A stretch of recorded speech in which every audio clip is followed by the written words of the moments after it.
Okay, we are live. Welcome to Session 7 of our Sea Dogs GURPS campaign. I am Gigermann, today's GM.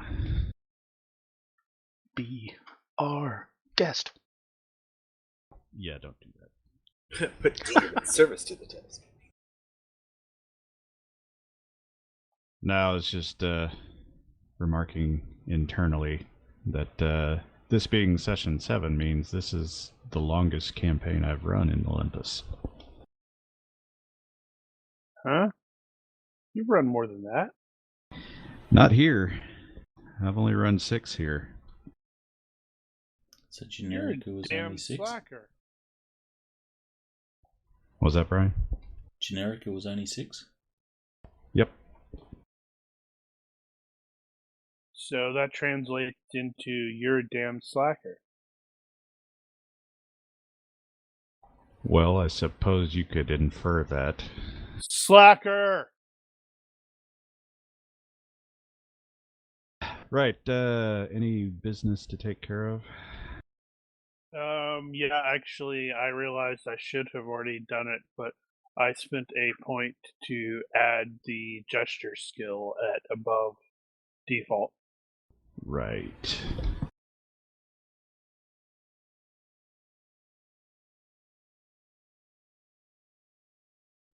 Damn, I hate it when my GCA says one thing in points spent. My character sheet doesn't. I'm like almost super OCD about keeping them the same anymore. Actually, I think I added the vehicle bond. Did you actually do that? Have you been including that? No, I think I added that at the end of last session. No, that's right. No, it's beginning of last session. But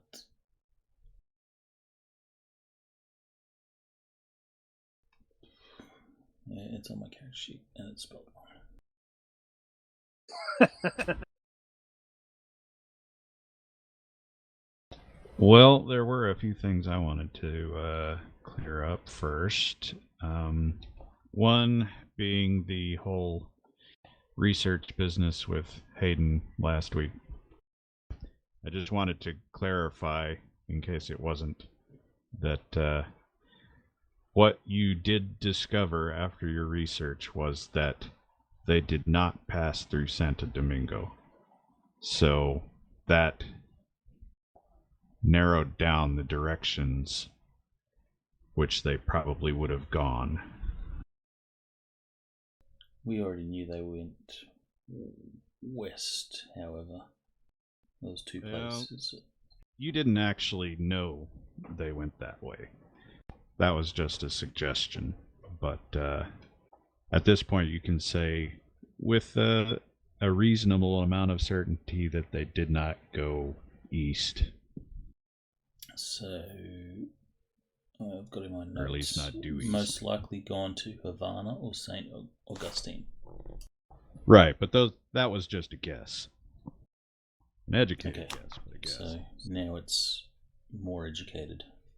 It's slightly more educated. So another thing I wanted to bring up was ship's guns.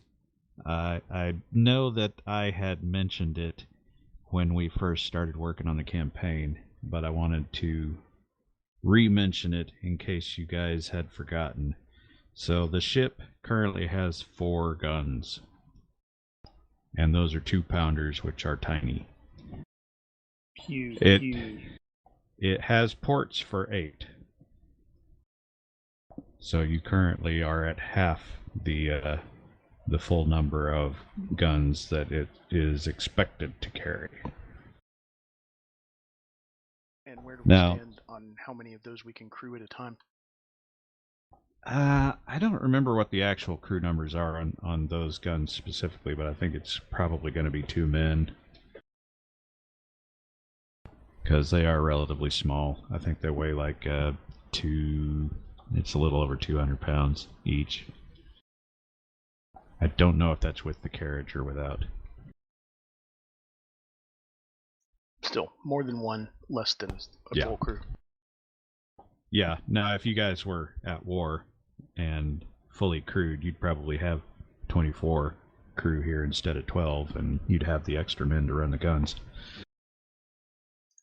Yeah, so getting extra guns really wouldn't benefit us right now. Yeah, depending. But I just wanted to make sure you guys were aware. And you can upgrade the guns. You can get more guns. Potentially, I don't know right off the top of my head where I would go to do that, but you can. And, yeah, so that's that. Also, third point is your going ashore kit. So I keep forgetting to bother you guys about what you're taking ashore with you as far as weaponry goes, or whatever else. I would be taking ashore the stuff that I usually have equipped.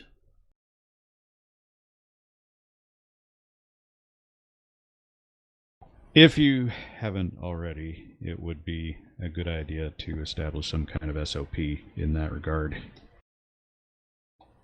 Although most of you don't have all that much on you, I think the only real concern there is with Pelanger and whether or not he's attempting to take the tree trunk with him every time.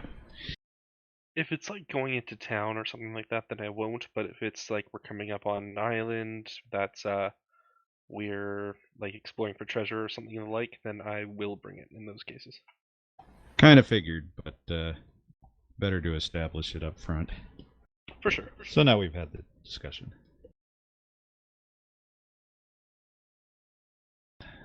Okay, anybody got anything else? I have point expenditure. Go. Merchant. By 1. Did you not have it already? I had it. I have it at 1. You just had it to 1. I'm going to increase it by 1. The same thing for me with cooking, if that would be possible. Figure a week on the ship, making dinner. I thought you already did that. Well, I have it, but I want to up it. Yeah, I don't care. Apparently Spencer's rubbing off on me. I now have merchant at 12. Well, that's good. And I'd like to take hidden lore merfolk. It's not a merfolk. You, it was a Selkie. You don't have enough information yet to actually acquire that skill. I'm gonna have told him absolutely everything I know about Selkies to convince him that it's actually not merfolk, it's a Selkie. No, I was gonna say Davino needs to start. Man. Davino needs to start bugging about spices and fresh meat and that sort of thing now. What do you mean we ran out of sugar? We just left Cuba. We're in the Caribbean. How can we run out of sugar? Daniel, how would you like quirks acquired during play recorded? Do you want them as 0-point quirks or -1 point quirks? I believe the official stand on that is they are -1. They do lower your point total. My delusion does just, in fact lower my point total. Yep. They don't count against the limit and they don't give you anything in return. Yeah, because otherwise you wouldn't be able to later recover and buy them off.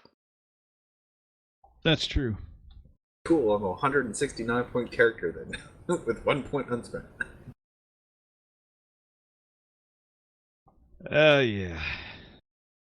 Well, it doesn't give you an unspent point. No, I have 1 point unspent. Oh, gotcha. Yeah. Roger. Oh, no, I know that. It doesn't give me like free 10 points. That would be... No. Yeah, I can just see that now. Everybody's trying to scare themselves so they can get Boo! extra points. Alright. Harbor Log. Thursday, January 18th, 1725. Bridgetown, Barbados. It is warm and clear with moderate winds from the northeast. Having just arrived in Barbados, the expedition is reacting to the sight of the inbound Rumjack.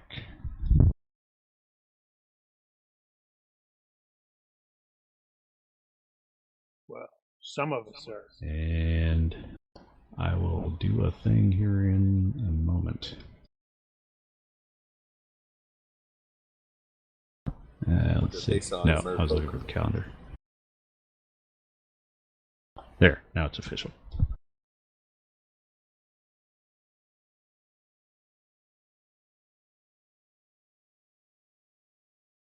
And now that's official. I'm going to take up learning how to do harpoon. Gonna be a whaler. A mermaid hunter. Actually, This looks familiar. It's not a mermaid, it's a selkie. Mermaid. I know what I saw. Article. It's not a maid. It's a merman. The fact that it was naked and all flopping out there is evidence to the contrary. Did you see his tail? It was on the wrong side. Oh, God. John Hayden arrives at the Anchor and Chain to find Sir Randall Payne playing at cards and drinking with Mr. Furlong, some locals, and one Lieutenant Reginald Bull of His Majesty's frigate Pelican. In response to Sir Randall's tale of merfolk leaping about on deck, the lieutenant is now telling of his own recent brush with the supernatural, the Pelican having encountered a ghost ship around sunset while returning from patrol not 2 days prior. Several of the men saw it on the horizon, including the captain, or we'd have just dismissed it all as pure fantasy. Of course, we beat the quarters and turned to interceptor. No sooner than we'd opened our ports and run out the guns, she was gone, vanished like she was never there. Some of the crew swore her sails were dead flat, like she was becalmed, yet she moved against the wind. And she was crewed by winged skeletons and the like.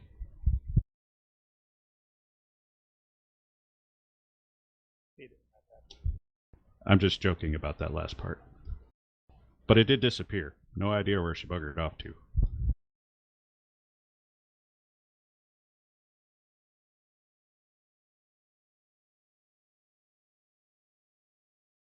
That's really interesting, but I'm telling you, this merman just hopped up on our deck, tried to take the woman on our crew, and you know, we scampered him off.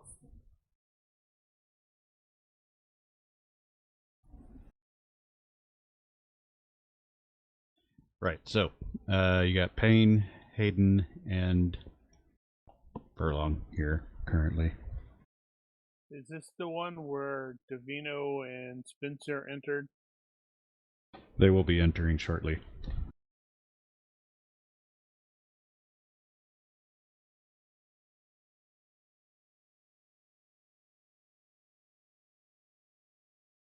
And nothing further then. Well, actually, he did he give like about where, like, you know, he did say where they were, right? He would say they were southeast of Barbados. I'll Actually, 2 days ago they would have been sorry, not east, west. They would have been west of the Grenadines, probably around Grenada. So, me being curious and all, I'll ask him more questions. Like, so you said you saw no crew, but you know. Oh, he didn't see anything about the crew. He was just jerking your chain about that. But everyone saw it. How interesting! I'll like ask questions and, you know, and actually be rather interested and exhaust his knowledge on what he saw. If he knows how fast they were going, I'll even try and, you know, gauge like from where to where, how long it would take him to get to the next point of land or whatever. They had guessed afterward that it looked like maybe it was a two-decker, possibly a fifth rate. and it was not flying an ensign at the time. Anything in that general area that a ship like that could have come from? Probably not directly, but that is a trade lane. So there's a fair amount of traffic coming from Jamaica and the like, heading toward Barbados down that line. Hence their patrol. Astounding.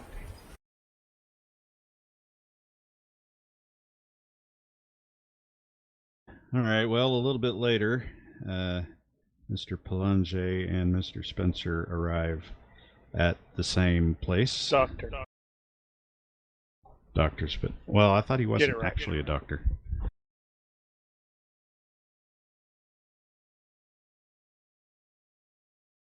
But you guys are coming back from talking to Tilly Burton about Dara Campbell and his disappearance.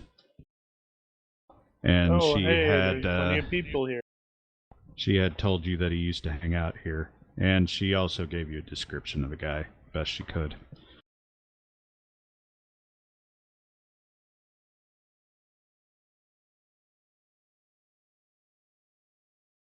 Hello, everyone. Article, you should hear this. A ghost ship. No such thing as ghosts. They're probably fairies. Well, whatever ghosts, fairies, it's, intriguing, is it not? Swear on my mother's grave, we saw it. Although I believe my mother isn't dead yet, but still. A few days hence, I would have said that there was no such things as mermen, and then plop, right there. Oh God, there were selkies.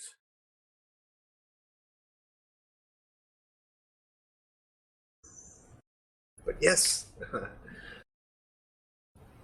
ghost ship, fairy ship, whatever it is. How strange the seas are. Let's see. So what was this dude's name again? Something of the Pelican. Oh, Lieutenant Bull.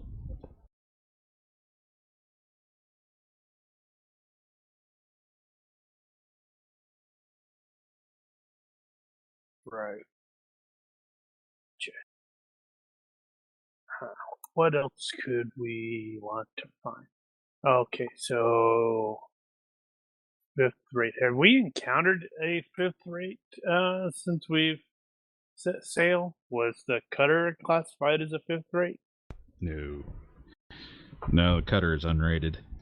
So that means it's below the sixth rate. So you need to explain the rate for the people who don't know. So for anybody who doesn't understand the rating system, the way it works is that's based. Actually, yeah, it's currently based on the number of guns the ship has, and the lowest rated ship for the line of battle is the sixth rate, which is around 20-some guns. And the number goes down as it gets more guns. So the first rate is the most guns, and I believe that's 80 to 100 guns. So what rate ship are we? With our awesome 4, our mighty 4. We're not rated. You guys are most definitely unrated. So awesome. Our rating is NC-17. I think a first rate has cannons that weigh more than your ship. Well, the only line our ship fits into is a fishing line. Well, that's probably true. That's pretty good. And no, I'm not serious.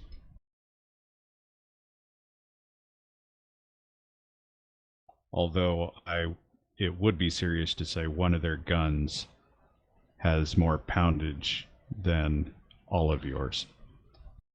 Well, that's not a surprise. Like a 16, 20 pounder usually? I think you can get up to 32. Ooh. Some if you're men not have dealing with carronades. some men have more poundage than others. It's how you use it.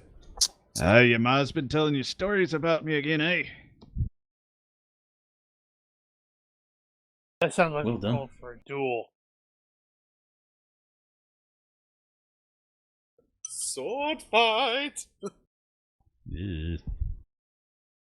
Slight side note. Hayden's going to be trying to find out who is master of the Rumjack.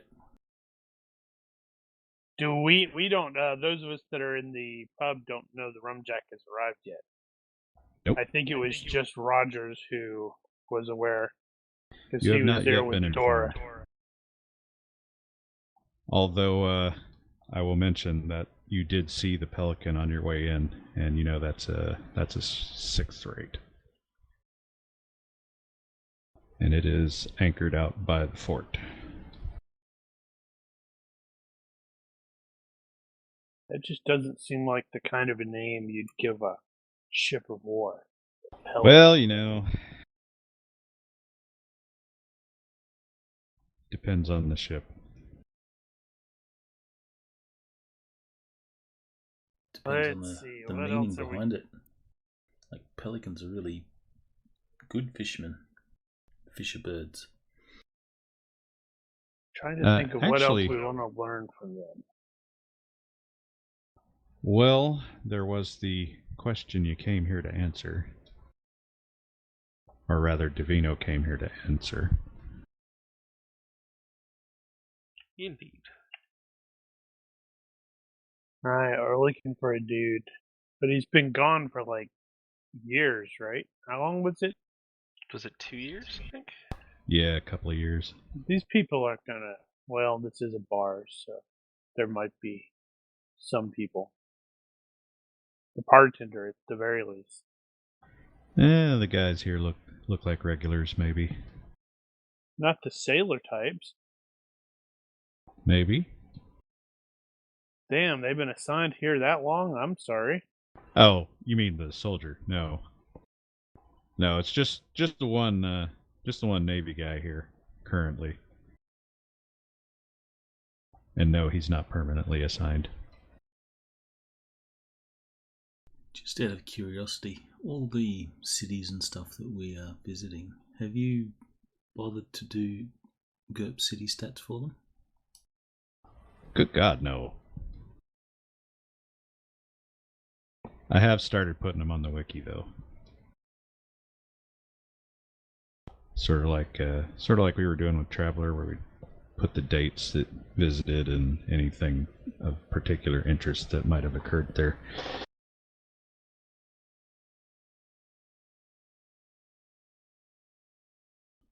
Cool.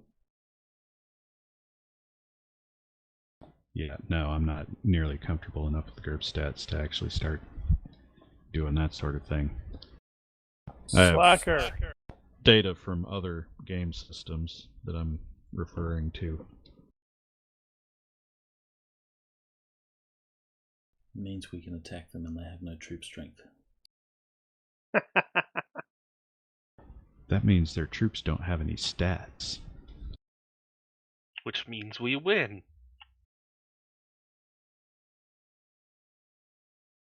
No, that's technically not the case because they have no stats. That means we can't kill them. If it Here, I was has thinking stats, it had no stats. we can assumed kill 0. it. So anyway, is Hayden able to see who's master of the Rumjack? Pull out his spyglass and have a look. You don't know it's coming yet. So, like, too far away. Dude, No, You don't know we're- it's coming yet. We're we in did. the bar. Yeah, We're in the yeah, bar. there's- We're shorebound. And while we were shorebound, it showed up in the bay or started to appear, and Rogers was on our ship to see it. So Now, really, Rogers only wasn't on the Rogers. ship. He was on the dock, but he saw it arrive. Rogers So- has yet to inform you that it is here. Right, okay. Yeah, I was confused for a moment too.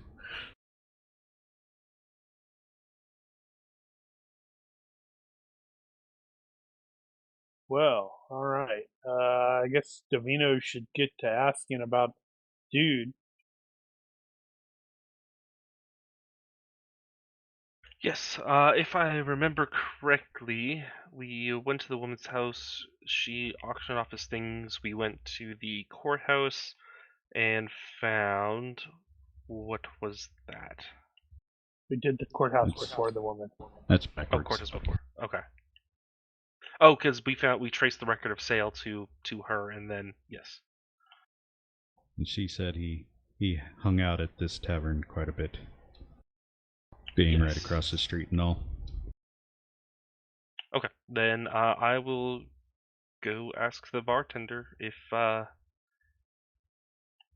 just realized I don't think we have a description for him, do we? Yeah, Or did we get that from her? Yes. Sorry. Go. Such as she had, she gave you a description. Okay, So- then yeah, I'll ask him if he happens to remember a man from a while back who happens to match the description. So the You're bartender totally- says, "Yeah, I remember him. Spent a lot of time in here drinking and reading his notebooks and such. Mostly kept to himself. One night while he was here, some fellow went missing. We all said it was the devil's house got him. Happens sometimes. This guy got all interested. Said he was some kind of monster hunter or something. Wanted to know all about it. So that man, the missing man's woman, begged him to go find him. So we told him where to find the devil's house, and off he went. Never saw him again after that.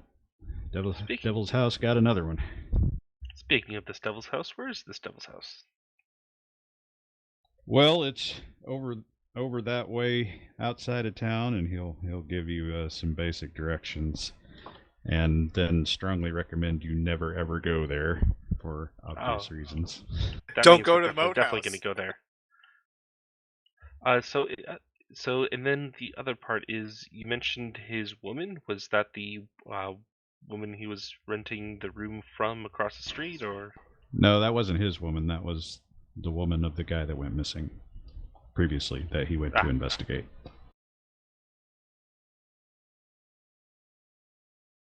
Okay. Well, I thank you for your time, and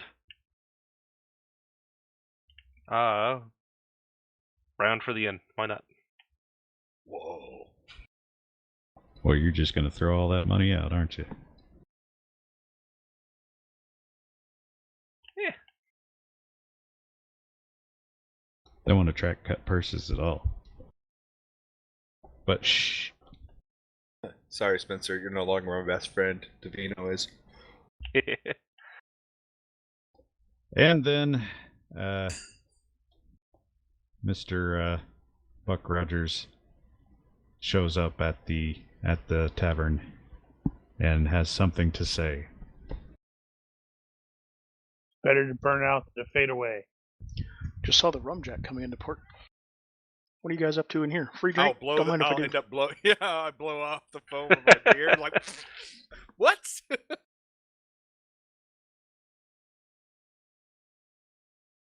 Now you know the Rumjack is here. I guess it was too much to ask for them to get waylaid by merfolk. Did you catch, given circumstances, did you catch who was master of the ship? I didn't specifically ask that, did I? Oh, hello, Dora. Dora is at the dock still. Rogers kind of ran off and left her there. Presumably to return. You guys, when you spotted it, it was out there on the horizon just coming in, so it'll be a bit. It's not pulled up to the docks just yet. I will inform them so. You may have an hour. So as far as the master of the Rumjack goes, you have never known who the master of that ship was. However, you did know that Handsome Ned was in charge at Ilavash, and that he was probably the master of the ship. He was also a merchant in Jamaica, so he probably had money.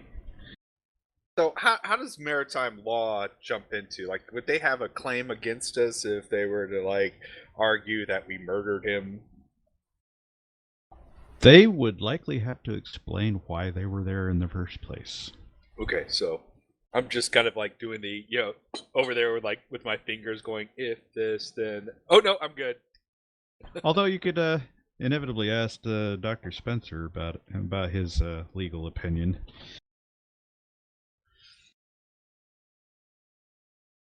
I was going to try and work out whether, given where we saw them and where we are now, how likely it is that a ship would travel from there to Barbados. Is it a common route or not? But I failed, so I would not know. I can't remember if we mentioned we were going to Barbados in the first place. You don't know anything specific, but you do know some things about it. So you know enough about seamanship to understand that, you guys did say you were going to Barbados from Santo Domingo because you were advertising for freight and whatnot. Oh, that's true.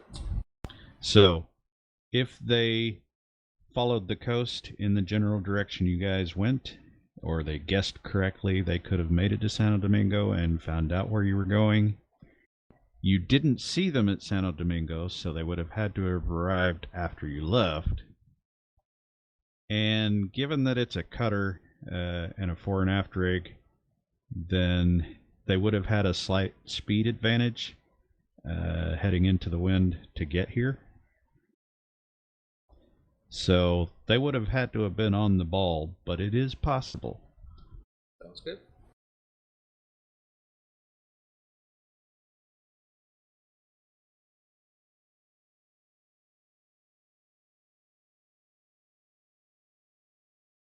We're going to have to be alert. It wasn't beyond them to try and burn our ship when we were in, was it Kingston? Yep. So it wasn't beyond them when we were in Kingston. And given our encounter with them earlier, I believe it is more likely that they will seek some sort of revenge. Now, you do recall that a number of their number were killed at Ilavash, and B, there was at least one explosion on deck. So they were damaged. Not irreparably, obviously. Even more That's reason pretty for them much to all seek you know. revenge.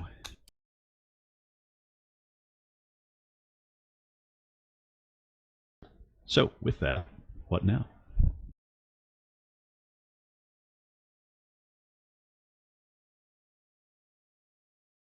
Shall we go around the room?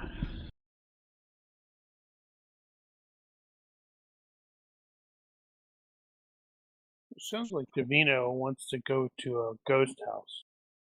I'm yeah, all for pretty that. much. I'm down. Monsters? Heck yeah, let's go check this thing out. I'm curious enough, and I'm impulsive. Let's go. Let's go right now. Well, it is later in the day. It's somewhat afternoon. After we eat. And there's also an enemy ship inbound. Yeah, but they'd have to find us, on land first. Well, we would probably want to put the crew on alert.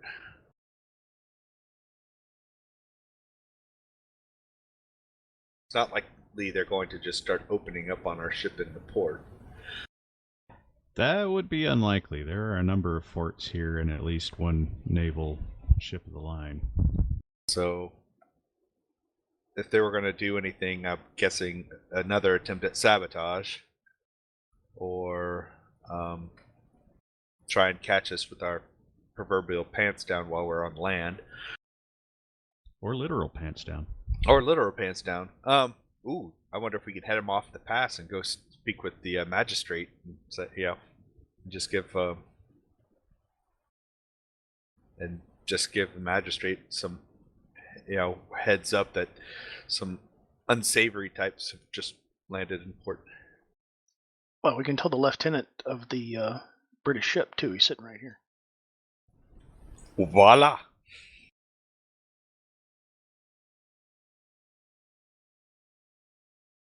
But really, are they any more unsavory than we are? Oh, they're way more. Don't tell him that part. You guys are far more savory than those guys. We're practically kosher. You gonna tell Lieutenant Bull the story? Leaving out the part about, the whole treasure, that kind of thing. Probably make it sound like we were there to just kind of safe harbor for the evening.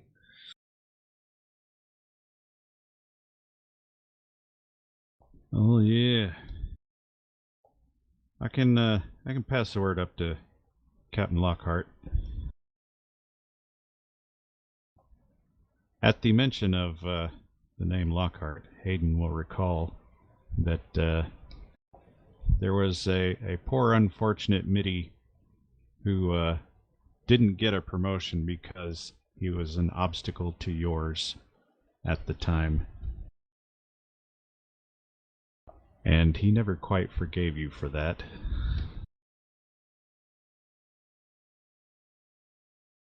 Hayden has a nostalgic smirk as he remembers it, and just in his internal monologue he'll say, best to avoid that guy. His name was Henry, so that would have been Henry Lockhart. Let's see. So yeah, he says he can go mention the cutter to them, see if he wants to do something about it. In the meantime, I will say though, best not mention my name. Henry and I have some history, and he holds a grudge. Well, that man has a stick up his ass so far a surgeon couldn't get it out. Has he met Spencer?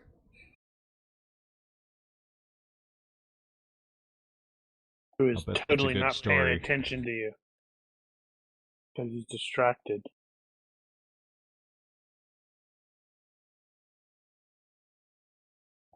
So, immediate actions. Rogers. Gonna finish my free beer. Okay, after that. Oh, hadn't really thought that far ahead. Hence the question. I guess I'll wait and see what Hayden wants to do. All right, Randall. I'll kind of work, start conspiring with Palangi about, how would we approach this potentially haunted place. It's simple. I go back, get my gun, we charge the place. Well, charge? Really? You think that's prudent? There could be actually somebody living there. Well, I don't say. Well, charge is advanced rapidly and possibly just beat the door down. I'm not talking about instantly killing everyone inside. So we'll conspire and come up with some kind of a means to approach this place. Probably figure out where exactly this house is, and is this an inn as well, or just a straight up tavern? Yeah, they do have some rooms here. Probably secure lodging for the evening. All right. Hayden? Hayden is concerned about the appearance of the Rumjack, so he's going to head down to the docks or wherever ships are likely to be either berthing or anchoring, and he wants to get a good look. All right, Spencer? I'm getting despite my best efforts, getting sucked into the discussion with Randall and Davino. Just bear in mind that there are some other locals in here too that you guys that Randall was at cards with, so they're gonna pitch in about the Devil's House and all the ridiculous rumors, which we are will clearly totally, ridiculous. We'll totally, suck up whatever we, rumors we can. Then I will be breaking out the pocket notebook thing and be taking down notes, possibly in Greek without realizing it. Rogers and Hayden go down to the docks then. That's the last we ever saw of them. Very sad. At the docks, first you see Dora, and Claude is there with her. And they were both keeping an eye out, and as soon as you guys get there, she points out the Rumjack, who is just pulling into port to the north end of the quay, and looks to be bearing a couple dozen men, which is actually more than you expected. The explosive damage on deck from the previous encounter seems to have been mostly patched up. And after mooring, a small group of sailors go ashore while the rest remain aboard. Among the shore party is a familiar face or two from Handsome Ned's entourage, which you met before at Ilavash, including what you presume to be the new captain, along with a handful of others that appear to be what's left of the folks that were chasing Dora out of the jungle. So it looks like they teamed up. One of the new faces you recognize from the jungle seems to be close to the new captain, or who you presume to be the new captain, and is probably the leader of the other crew, though it's hard to tell at this point who's taking orders from whom. After some instruction from the leaders, a couple of guys break off from that party and start making their way down the docks in your general direction.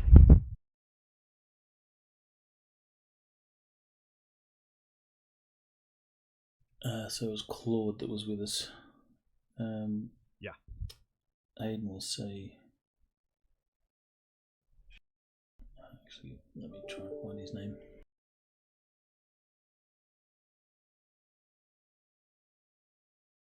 While you're gathering your thoughts, Dora is going to hold her hand out for one of your spy glasses while you guys are observing.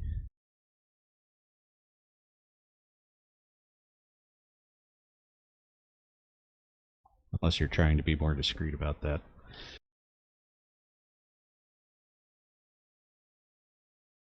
LaCroix. Mr. LaCroix, can you please get Dora out of sight? I'd rather the crew of the Rumjack not know that she's still with us.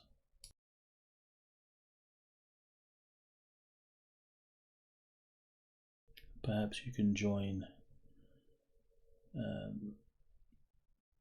the Doctor and Randall on some harebrained adventure regarding a haunted house or some rather. Alright, Claude will take Dora by the arm and start heading that direction. Nice and snappy, although Dora, having one of the spyglasses at that point, she yanks back in surprise,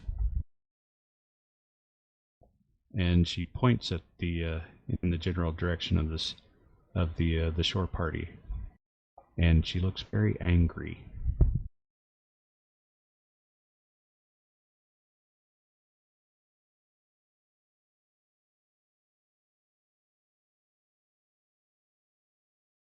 And the Doctor's been the only one that's really been able to communicate with her at this point, isn't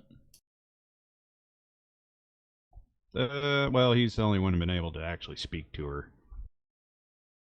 in a language she understands. I don't think any of the rest of you speak Dutch. No. So is she pointing to the crew or to the two that are heading our way? So specifically to the shore party where the leaders, or you presume the leaders, are.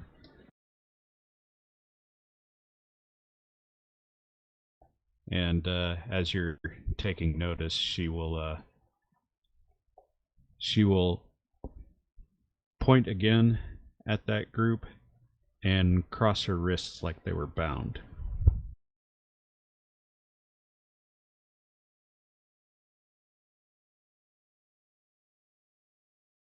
So they were the ones that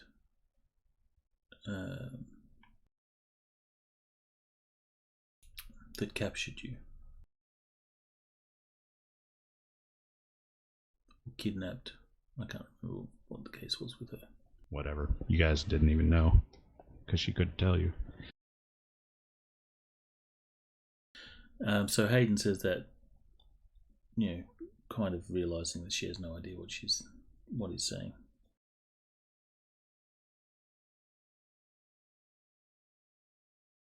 Mr. LaCroix, please get our lady here to safety. We don't want her seen. Aye, sir. And off they go.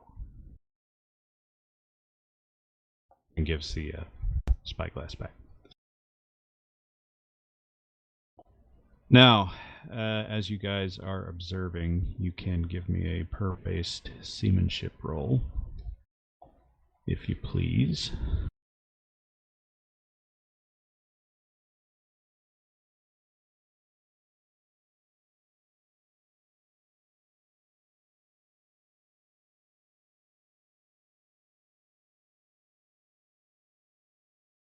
Is that all of us? Just the ones at the docks. Mine didn't come up. I'll just roll it regular. Maybe you missed. Must have. Alright, well, you feel like you got a pretty good grasp of the situation. So you realize that with the speed they had to have arrived here, they're probably in need of provisions, and judging from the direction that group is headed, that's probably what they're doing. As in the group, is that the two heading our way, or the main Not group? the two heading your way. Now, the two heading your way are going to continue down the docks and approaching wherever you are.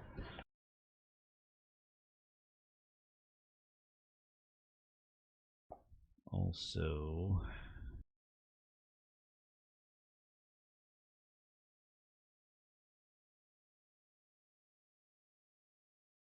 oh, right.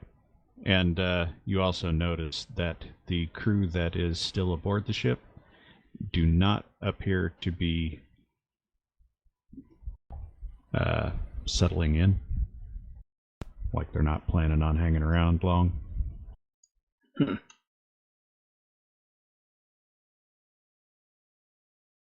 So, with that, you have Dora and Claude have left the scene. It's just Rogers and Hayden, and you got maybe a minute before the scouts, or what you presume to be the scouts, are upon you.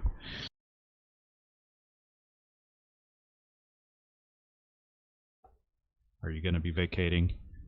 What do you think, Bill? The Rumjack clearly would have seen our ship in port, so they know we're here. I don't think there's any reason to make ourselves scarce. I don't think they would try anything here. I'm curious to see what they'll do if they see us. Stand your ground, then? I think so, unless Bill has some other ideas. No. But Bill will see Hayden load his pistols. I'll loosen my cutlass in its scabbard. Well, you guys observe the two of them basically walk right past you without any sort of to-do at all. Okay. They head a little further down the docks, and looks like they're stopping right around the ship or something, looking it over, like confirming it's there or who's on it or something, and then they march right on back. So they didn't All right. recognise us at all? They didn't seem to pay you any notice. So, for the record, the red pin is them, and the green pin is you.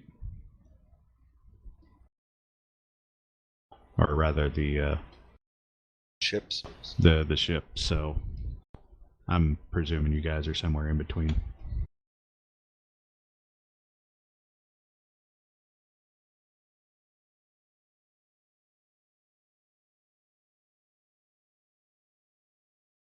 For further elucidation.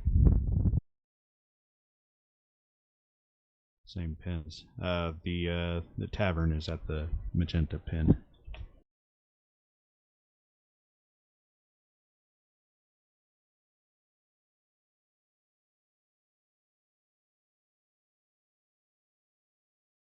All right, and with that, back at the tavern. So you guys have gotten a few more of the rumors associated with the Devil's House from the locals at the tavern, and you probably don't have any new actual information other than there are apparently regular disappearances.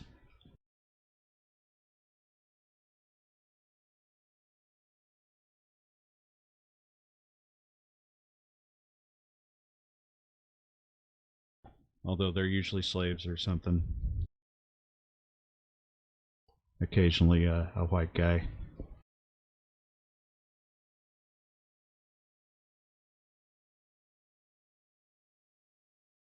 So there's nothing that links them together. Not that they can describe.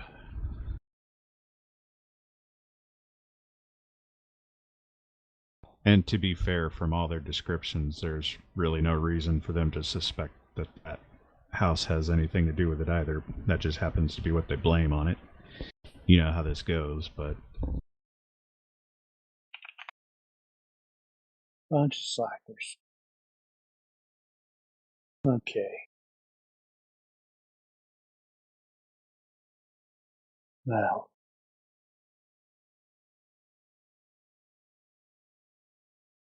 All right, well, we will establish a couple of things. Oh, and in a little bit later, Claude and Dora will show up at the tavern while you guys are still gathering more information. So, hello, Claude, Dora.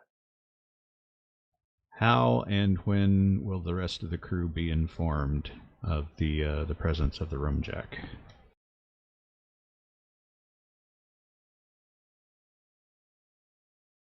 Well, Well, after John and yeah, go ahead. after the guys obviously didn't pay any particular attention to us, they just wanted to have a look at the ship and do whatever scouting they had to do. After they've headed back, then we'll join up with the rest of the group and inform them. Give them all the deets. You're going back to the tavern and... Well, what about informing the the rest people of on the the boat? PCs.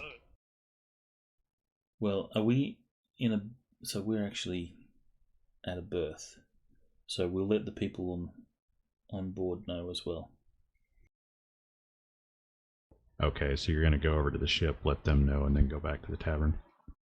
Yes. All right. And what are you guys planning on doing for the evening? So you're still on day one here, so you're at least going to be here through tomorrow.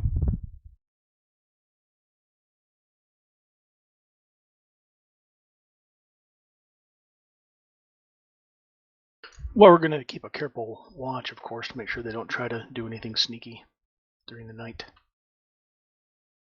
It's been practice of late for everyone to sleep aboard the ship, mostly because they didn't have any money, except that now a lot of you actually have some coin on you, and you don't have to anymore.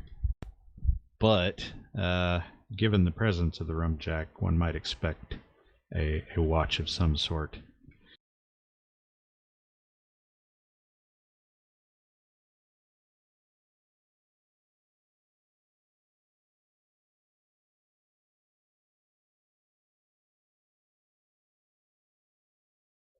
So the actual question to be answered is, where are you sleeping?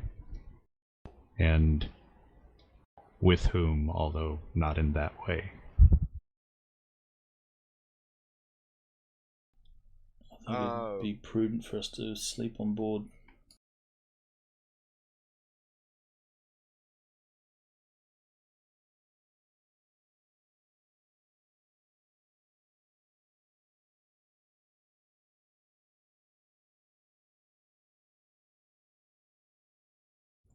I originally had a thought to stay here at the tavern and then either set up in the morning to go check out this haunted house at Phalange.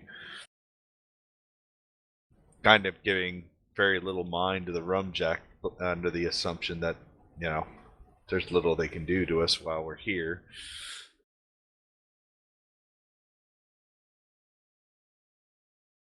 At least overtly do to us.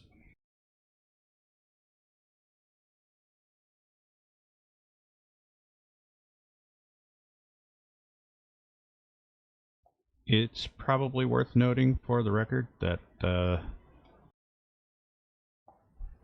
last encounter you had with these people, not necessarily, you didn't know it was the Rumjack at the time, but they did try to burn the ship while you were on it.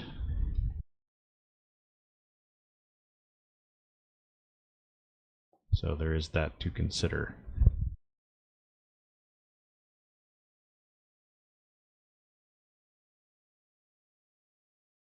So yeah, on deck with a watch. All right. Well, we'd probably have to go back to the ship to get Phalange's awesome cannon anyway. Indeed. Well, you are before we go. do that. So I guess that would kind of put us in that direction. So maybe not sleep in the tavern tonight. All right. Since you were saying it's already kind of evening time-ish already. It is afternoon, but you've got a couple of hours before sundown, probably.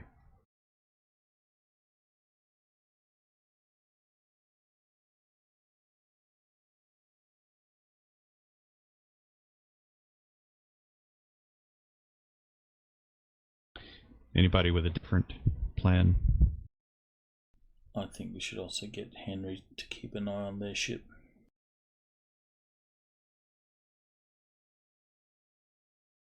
Henry?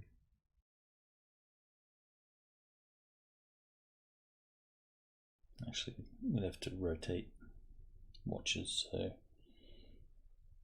Henry and maybe Red. So establish a spy network. Yeah, they can stake out the Rumjack. I wonder how drunk it would take for me to just run over there and go, "Hey, I see you guys are here. Welcome." It's like new ownership. Ooh, I'm starting to like that idea. Well, you don't actually know those guys. Well, that's what I mean. Well, but we know well, I blasted the last guy who was assumedly in charge of the Rumjack. There are a handful of them that will recognize you, undoubtedly, from that particular incident. But yeah, some of them went ashore, some of them didn't. Yeah. See if I'm impulsive enough to do that. I've had a couple drinks, so I'm definitely brave. I'm overconfident. Let's go with overconfidence I believe first. tipsy is a -2. Oh, I'm not feeling that.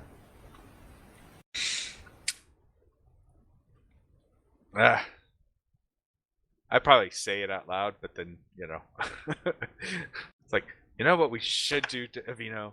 Spencer should go over there and just, like, stick our finger in their eye. Let them know we know they're here. Kind of, spur them to some kind of stupid action. Like you would do.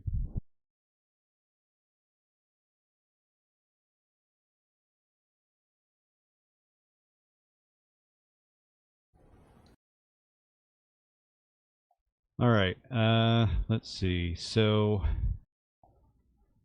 during the day, Randall started the freight passenger process, and he does have a couple of places in mind to check in with for potential speculative cargo.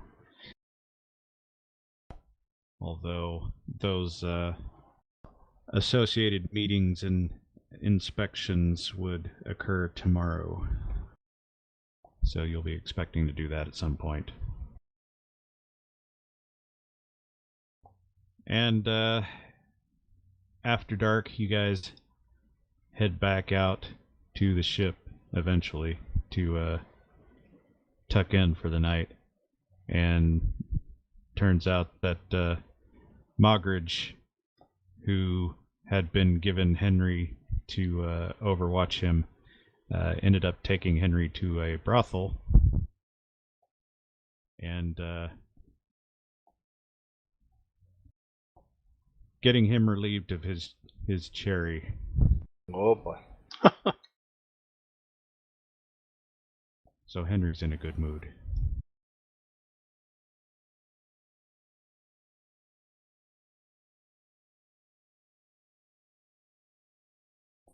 And with that, I will have everyone give me a perception check.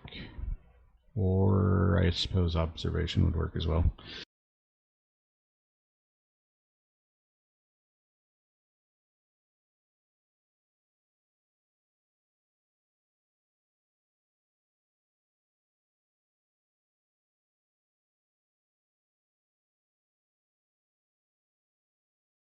Huh. In the open, right? Open's fine.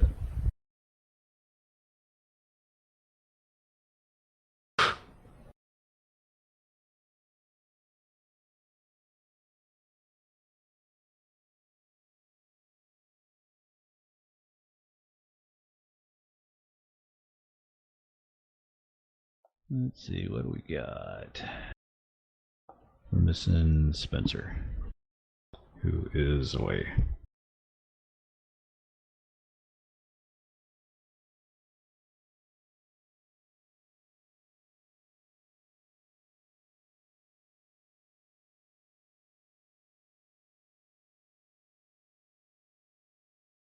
Well, you get through the night, and none of you see anybody suspicious hanging out on the docks through your watch shifts. All right.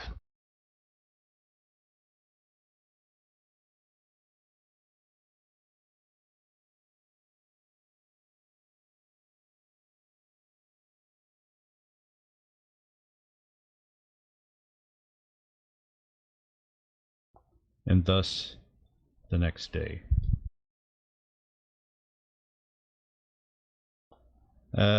So, actually, a bit of a retcon. Those of you that were sleeping out on deck, at some point in the very early morning, it did start to rain. Not lightly either.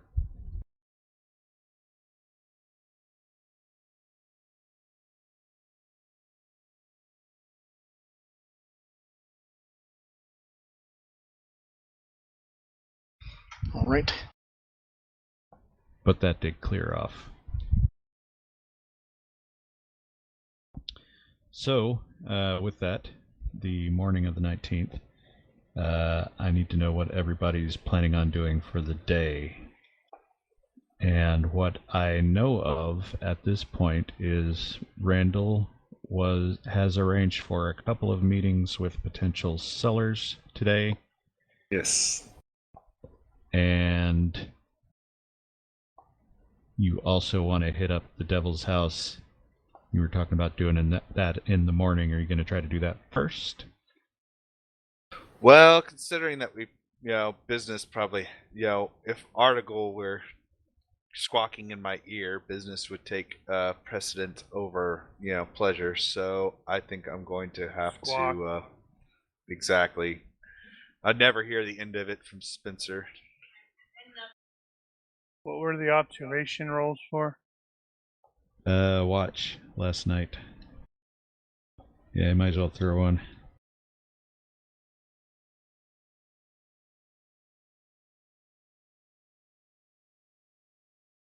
Okay.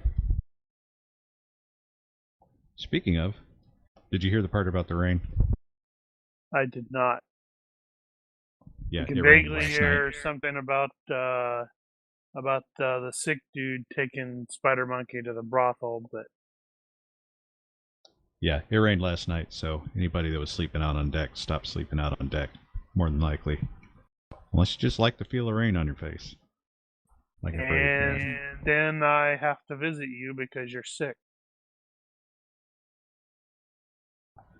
Davino, actually, during the night, you will have been awake at one point, probably coming in from your shift, and heard Mr. Spencer in his cubby, wherever he was sleeping. And he was apparently talking in his sleep. And he said something about, "I'm much better now, I don't need the straitjacket." I mean, if that's what he's into.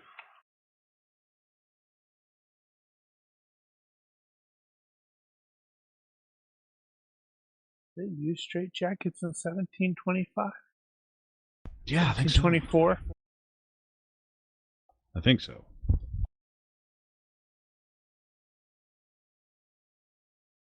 They're probably not very sophisticated. If they didn't, they do now. I have to go AFK a minute, but I will. Rogers will either stick with Hayden or go where Hayden wants him to. Gotcha. Right back. All right. Morning. So Randall is going to go do business first, meaning that if Randall is going with Davino to the Devil's House, that will have to wait until the afternoon. Definitely after breakfast. Can't Business go first. attack. Yep. Yeah, one does not betray breakfast, even in the face of duty. Duty. And we have potential hostiles in port, so if anyone has to go anywhere, you make sure you do it with someone else. Don't do it alone.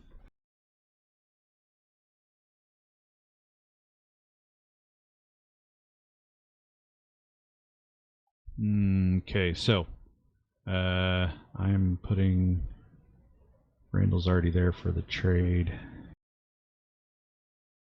Yeah, I'll probably be going with. You going with him? All right.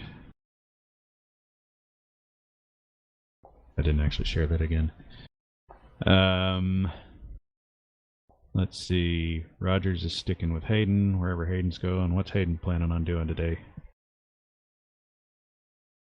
So we need to resupply for the next leg of our journey. Were you handling the provisions? I know you picked up some of the replacement maintenance supplies. I think I was You may be, probably handling the provision stuff, but I'll gladly hand that off. Well, I mean, you probably already talked to the merchants and whatnot. It may just be a matter of getting it loaded and everything, so... Well, then Hayden will be supervising the loading and well, he doesn't have anything in particular that he wants to do or needs to do. Right. Palanche? Yep, doing any necessary prep for the Devil's House, so probably hanging out with Randall, and yeah. Okay, so you're gonna follow them. Bing. Yeah, if we're going to the Devil's House later, might as well not split up and... Gotcha. Would we recommend what's her name not be or keep a low profile if she happens to go on deck? Assume that they're probably spyglassing our ship. She could just totally come with us. In the morning, she kind of gets onto the pier when you guys leave and starts following the Article Payne Palange crew. Sounds like a plan. I'll be chatting away with her in Dutch. I will have my weapons readied, so I'll have 2 pistols and my sword for sure, weapon-wise. I'll speak to Spencer, and I'll say yesterday when Dora spied the crew of the Rumjack, she indicated that some of them may have been the ones that tied her up, and Hayden will repeat the gesture that she made. See if you can find out some more information on that from her. What exactly she meant yesterday when she did this gesture. And then Hayden will repeat it. She's an Amazon, of course. I don't think that's true. I thought Payne had already had her pegged as a merfolk. Depends, does she wear bulletproof braces? Did Payne splash water on her yet?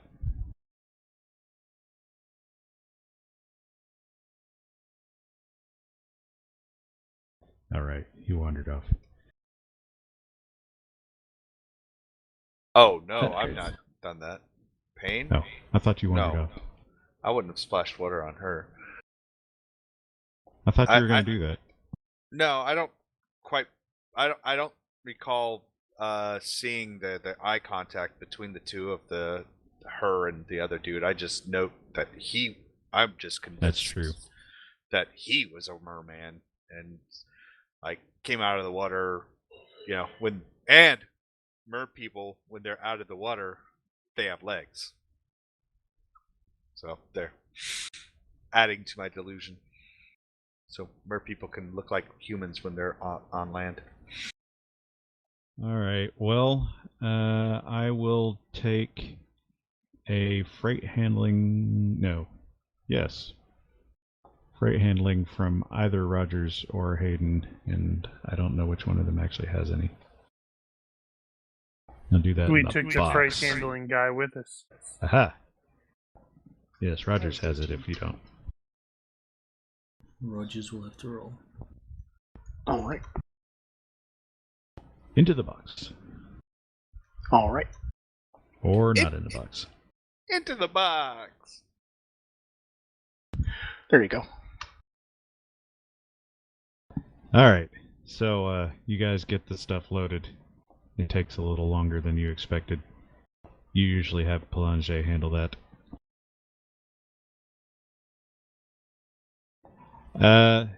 Let's see. Now, I don't think it dealt with Spencer actually purchasing more provisions here.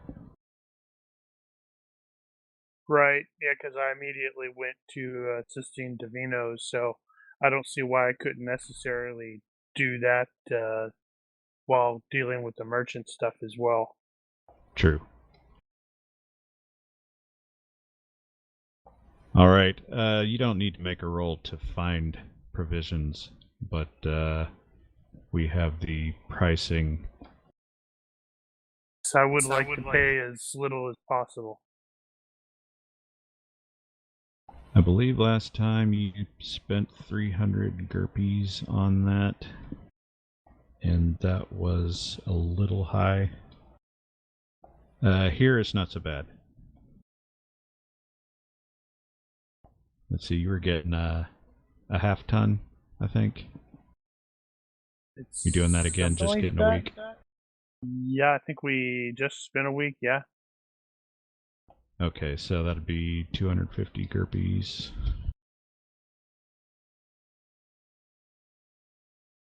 And he can potentially talk him down. No. No, but at least it's not overpriced. Right. So I'll put you down for that. That's on there. And How many pounds is that? 1 second.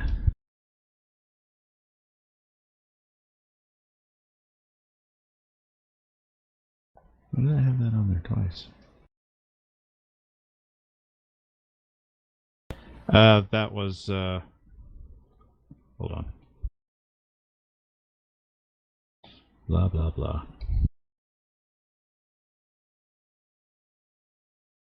£2.50.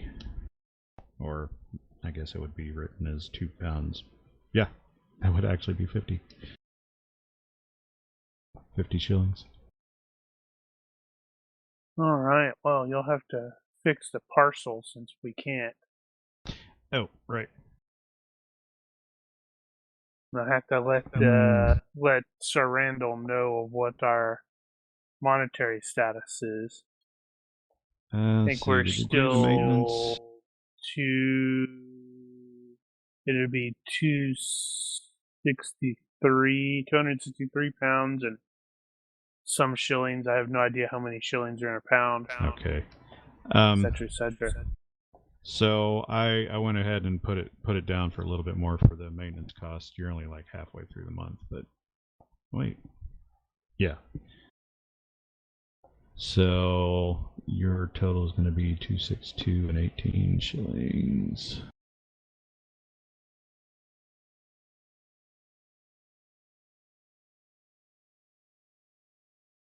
All right, updated. And there are 2 potential sellers that you had in line to speak to. One of them, the first one, is a woman who is running a business by herself. Does she say fuck a lot? She does not. She's not nearly that confident. And the second is a bit more well-to-do white merchant guy. Well, knowing Sir Randall, I suspect he's going to end up saying, "Screw the old dude. I'm going to chat with the lady." Well, you know me. I'm I all do. about equal opportunity business opportunities. Now, you guys have enough area knowledge between the lot of you, but actually go ahead and roll. Somebody can roll area knowledge Caribbean at -4. I don't know who's got the best of that. I don't have area knowledge Caribbean. I have area current knowledge affairs. Kingston. I have the Americas.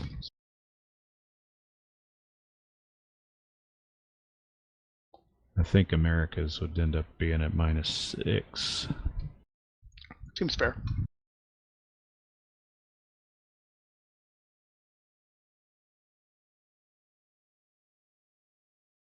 Oof.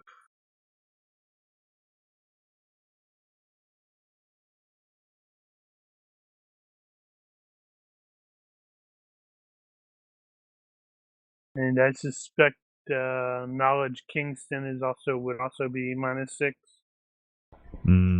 That's gonna be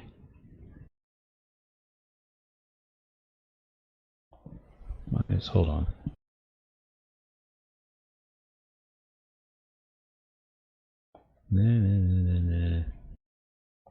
Let's see, that's going to be 3. No, that's going to be that'll be -8.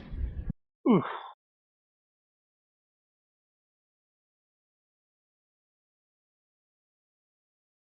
I'm gonna see what that does.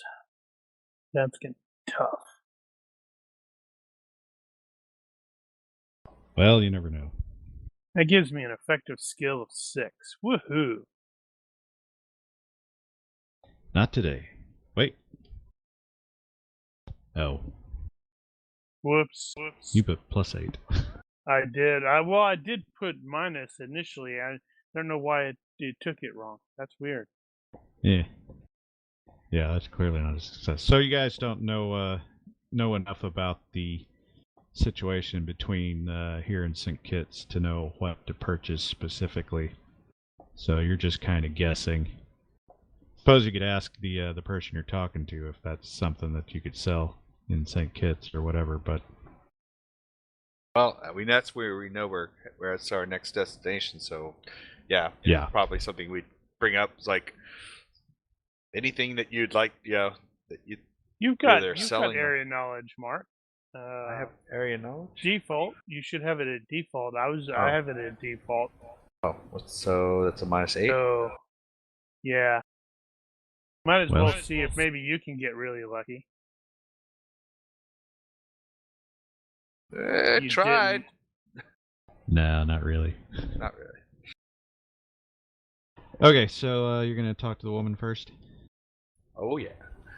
Do I schmooze her and bring and do a try and increase the reaction roll? Of course you do. That's what you do. That's what I do.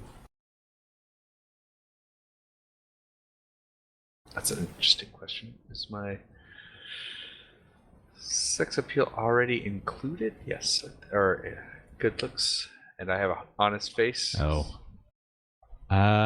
Probably not. Oh my goodness! No, I'm lucking that. That's almost too bad.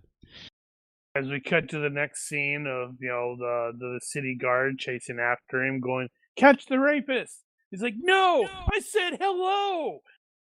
No, your appearance won't have been included in there because it's not always being applied. So +1. And I think you'd end up with a +1 for status. I have status +2. I don't know if does that apply a +2. It's or relative. just +1. Okay, so +1. So that would be a success by 6 then. Yeah. All right. Then hold on. I want to see if I can get even better. That's success by 4. And 2 more times, right? Yeah. So 2 more times, success by 6. No, that is the correct number of them, I believe. Yep. So success by 6 will be my Right. highest. But I thought something Okay. really, really bad, and before I opened my mouth, I'm like, wait. Well, so you go to stand by.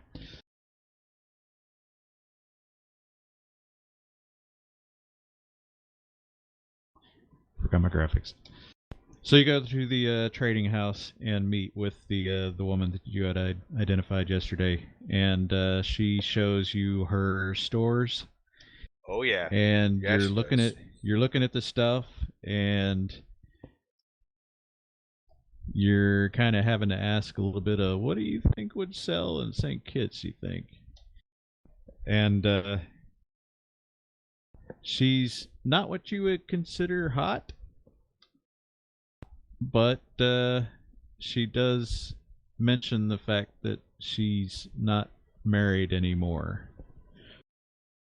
And she's kind of got left the business. And I will applaud her tenacity and her ability to sell and be a merchant. Applaud. Okay, that's not what I heard you say at first. And like such a beautiful woman, regardless of what she may look like, it's like. And Spencer will note that apparently he has her undivided attention. No, he You doesn't. could probably pick her pocket right now and she wouldn't notice.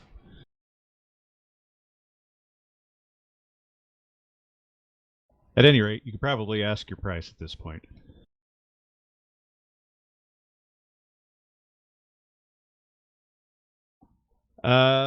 So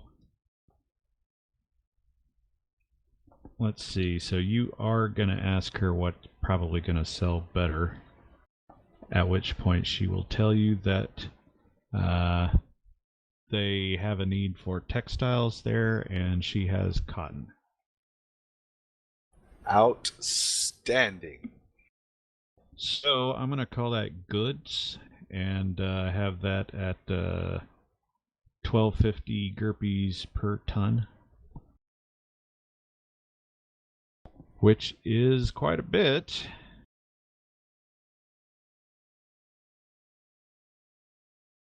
Let's see, that's going to come to 12.5 pounds. And for reference purposes, your monthly requirements are going to be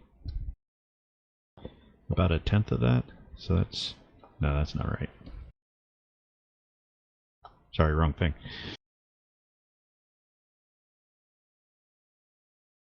That's going to be about 1/4 to 1/3 of your monthly operating cost.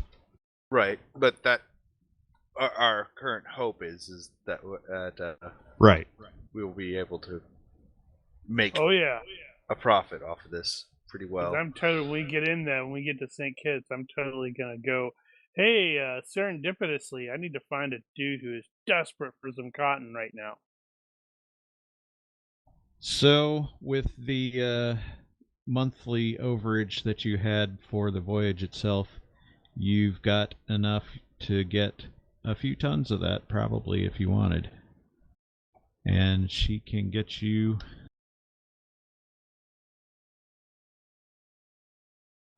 2. So she's got 2 tons of cotton that's ready to go here. Outstanding. 2 tons it is. So with that, the merchant roll, which you will get a bonus upon, whichever one's actually doing the sounds like negotiating. he is, and I'm gonna try to. Well, crap. Well, I'm still gonna be trying to help him. Right. So he failed by 2 instead of 1. All right. Well, you will still manage to knock it down because she's not even paying attention to the damn books. So 10% off that is going to be... Apparently, I'm not even really paying attention. I think I've got her. Yeah. I have her. I'm almost nearly apparently as enthralled in her as she is with me. Apparently, I know where I'm sleeping tonight. One in every port. All right, so I'm putting you down for 1125 GURPS. I'm reminded That'll of knock Dandelion. Yeah.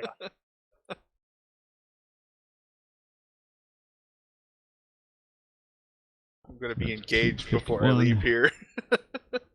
13. All right. I have updated the party sheet with the expenditures. And now you guys got to get 2 tons of cotton loaded.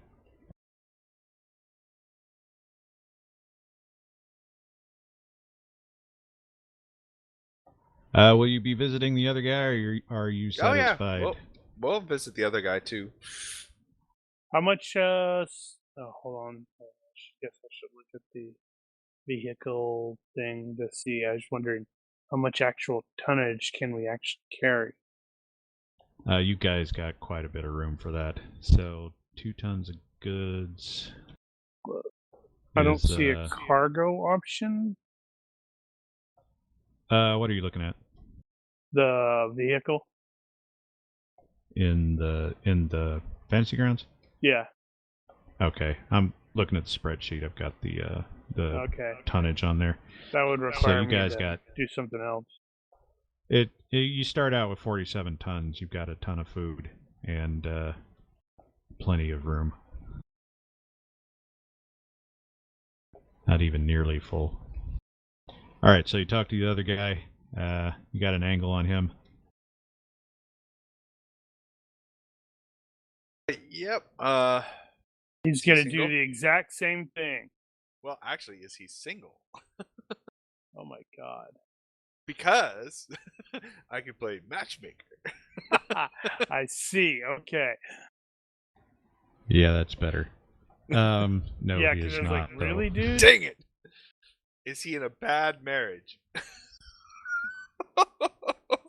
I'm terrible. And it's like, is he single? No, he's not. Does he want to be? No. He appears to be doing rather well for himself, but Okay, so somehow, I'm- in spite of it, he seems a little, I don't know,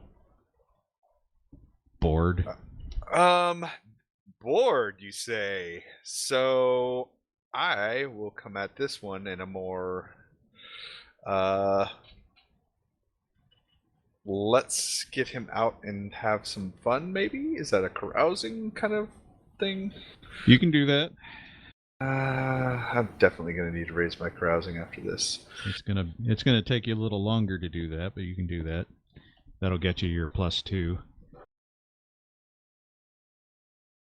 Damn. If you don't fail. Oh. I am rolling like garbage tonight. I'm tempted to make a roll as well to see if I can step in when Randall passes out in the corner.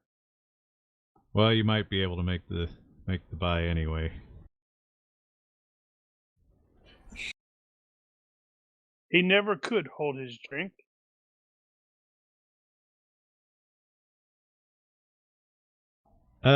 So after that, he'll take you by the. Okay, somebody's cat's dancing on the keyboard. He'll take you by the warehouse and show you what he's got over there. And since you've already gotten some information about potential cotton, you're looking for textiles and that sort of thing. Correct. He's got a lot of stuff, but not so much things that you can sell. Anything that might come up or that's sellable elsewhere along the way. I'm refreshing my memory here. So, what is that? Horror Q? No, that's here. What's his name needs to go? What's that one? What's his name? have you made a complete sentence yet? No, he has not. What is the Portapay? place? Portapay. Maybe even something that's potentially sellable in Portapay, or something that we can get at a. Well, I don't think we're getting any discounts. Okay. Well, I'll tell you, this guy has sugar. He's got a lot of sugar and sugar-related products like rum or molasses, that sort of thing. That's So gonna clearly be he's pretty got some prevalent in deals with Portapay, local. though, isn't it? Yeah, selling sugar in the Caribbean is like selling fish to a fisherman.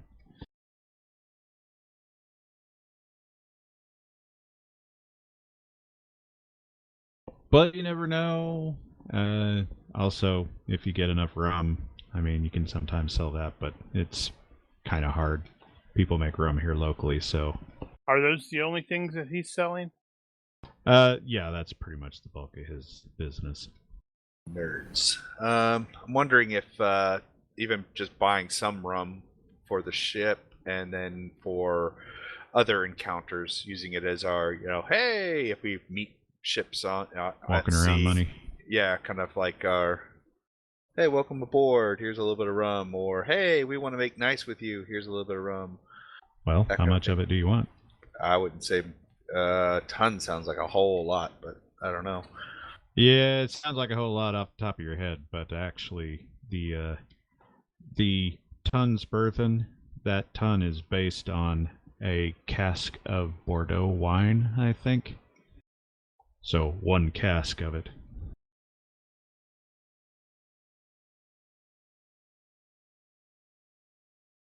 Well, they don't have I'm not bottled. sure what I would call that. Well, yeah, they probably got it bottled as well. I'm just thinking. But if you get a ton of it, to... it's going to be like a crate of. It's going to be like 1 crate of rum would be a ton or whatever. Yeah. Or a couple of crates. Yeah. But yeah, if you want a ton, you can do that. No biggie. Yeah, we'll probably do that. You know, and I'll confer with Spencer and Davino. Sound like an idea? I mean, we've run across numerous encounters where, you know, liquor seems to, you know, be a great equalizer in the negotiation process.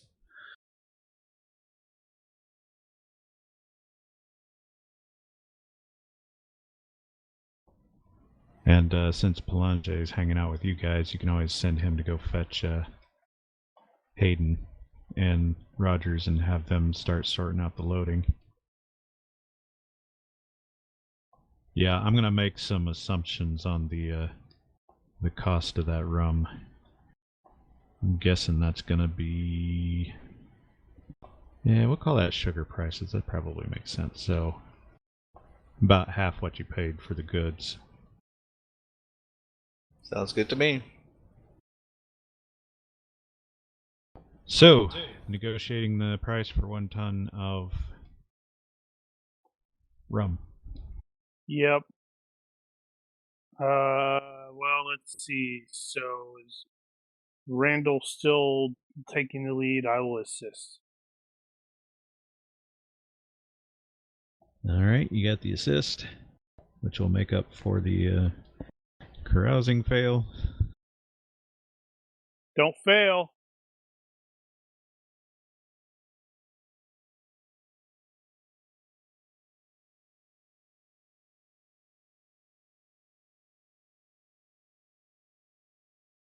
That's you, Mark.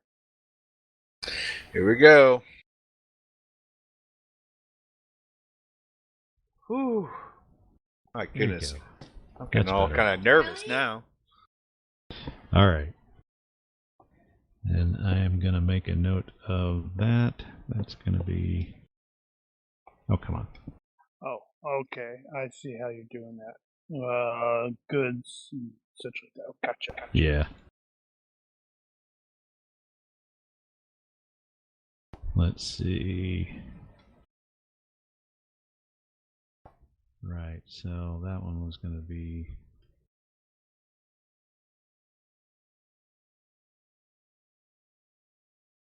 Damn it. Right, that was 1125. That one's going to be half that. That's 675.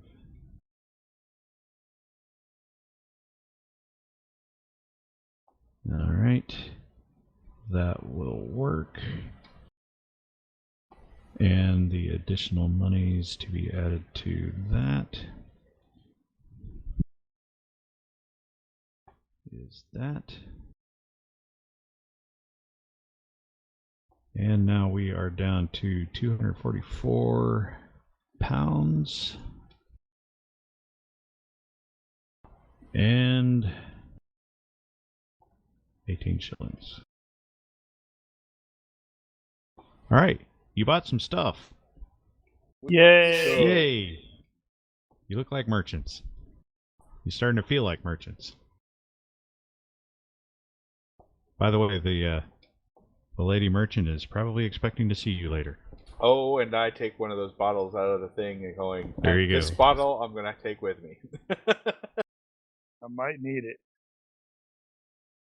Before or after? Both. I'm taking 2 now. All right, so you guys had a relatively busy day then.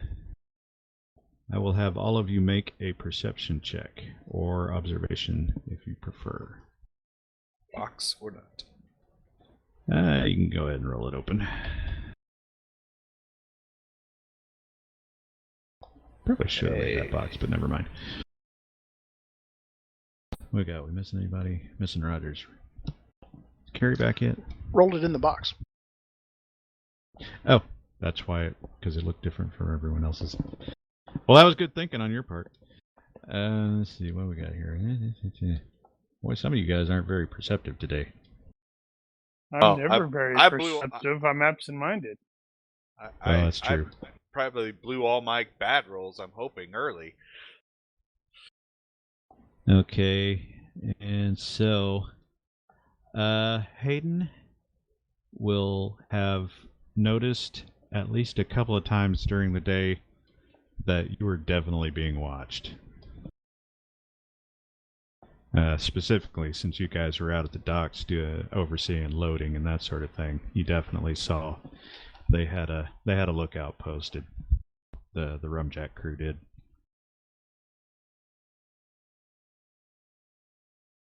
Trying to find Randall's treasure. Now, an additional concern, I need an IQ check from Randall and Davino. Box or out? Out's fine. Why just them? Nope, that's luck. I wouldn't bother with it just yet. Okay. Yeah, but why those two? Because I'm about to tell going you. to the house. No, not that. Oh. Randall, during the day, as you guys were, after you had made the sales and were starting to get things loaded and you're interacting with some of the crew as they're coming back and forth, Spencer at least 3 or 4 times referred to Claude by the female pronoun. Who did? Spencer. Well, that's right, Claude's with us. That's like okay. To be fair, by this point, everybody does know he's rather absent-minded. To be fair. I'll take note and kind of be more observant about Did he mean to say that? Yeah, if a note to see if Spencer continues doing it, and B, how Claude reacts to being referred in that same manner. And I will do that as a psychology every so often. In the box. Let that one be whatever. That's just to evaluate his mental state. Well, evaluate both their states. I don't know.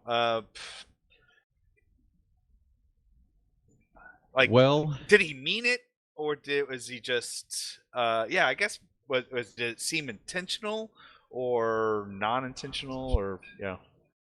I don't know what the state of psychology study is in 1725, but I know that they don't yet have the concept of a Freudian slip.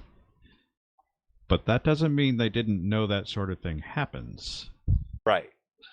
Now, he would definitely look at Spencer and say that he has been rather distractible today. Okay. I'll take notes. It could have been an accident, but it could have been a Freudian slip. I'll take note that he did that and kind of be more observant of both Spencer's use of pronouns around her and her. So I should accidentally start calling Randall she as well.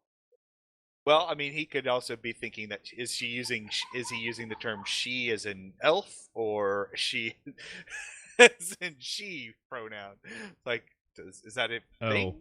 I mean, I don't think Randall would know that. I mean, okay. So all the day's business is going to take a good chunk of your day. So at some point, everybody's going to be around the ship, back and forth. You guys been interacting, getting stuff loaded, and that sort of thing. There are. Go ahead. As Brian pointed out early on, Spencer was going to be trying to, find out gain more information from Dora about the potential captivity angle. Okay, well, obviously, you can't get a whole lot more out of her, but gesture. You have communicated with her enough to understand that A, yes, she's trying to communicate that she was captured by those guys, and B, she's really pissed off at them and kind of wants them dead. Wow. She keeps making that whole slashing gesture at her throat and spitting every time you say something about them. Wow, she is really pissed. You get the impression they didn't treat her well.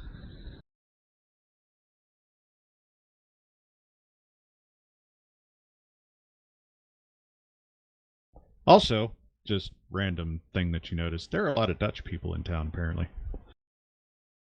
You keep speaking Dutch with her and people keep looking at you.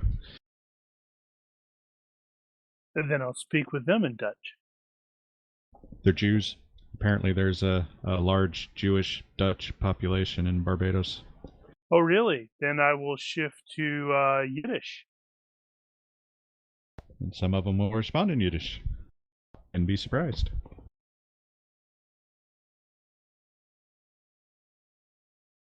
They're very friendly. A couple more accents. I need a couple more languages. So getting into the afternoon, and Randall's going back to get his 2 bottles of rum, and he remembers that, oh yeah, the Devil's House.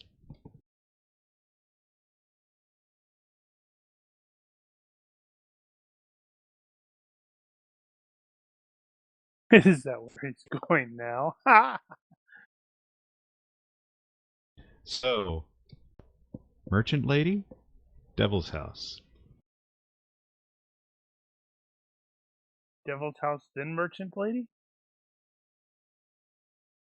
Because, if it's hideous monsters there, you may need something to make you forget about it. Could be succubi. Well, I guess I could stay for a while.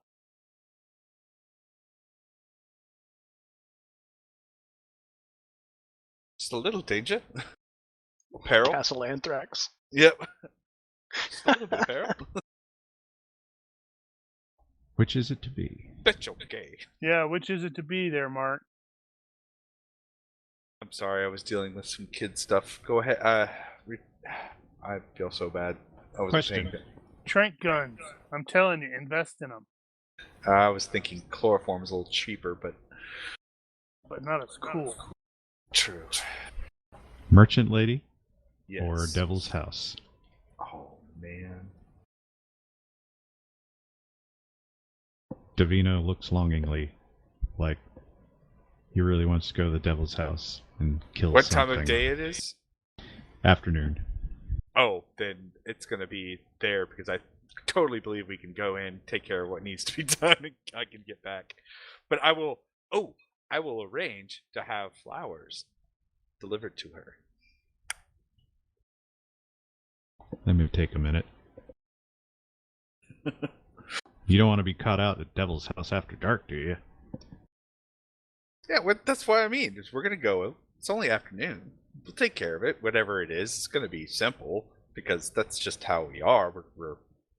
And once it's all taken care of, I will bid the party adieu and make a call on my lady friend. All right, then having established that the time for going to the Devil's House is now, Nye? who shall be attending? Hello. And if you're not attending, what shall you be doing in the interim? Is Claude going to join us? Do you ask Claude to join you? Oh, she is more than welcome to join us.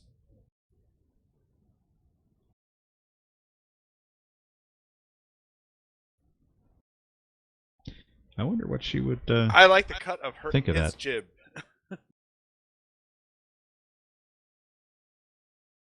I'm Let's reviewing see. my stuff to see if I'm going to go. I think I'll probably tag along. I don't think it's actually a haunted house, so. I don't really either, but I'm curious enough to give it a shot. Let's How see. cool. Claude is impulsive. And Curious? kleptomaniac, but thought he had curious. She had curious. I guess not. Daredevil. So probably not scared of going out there.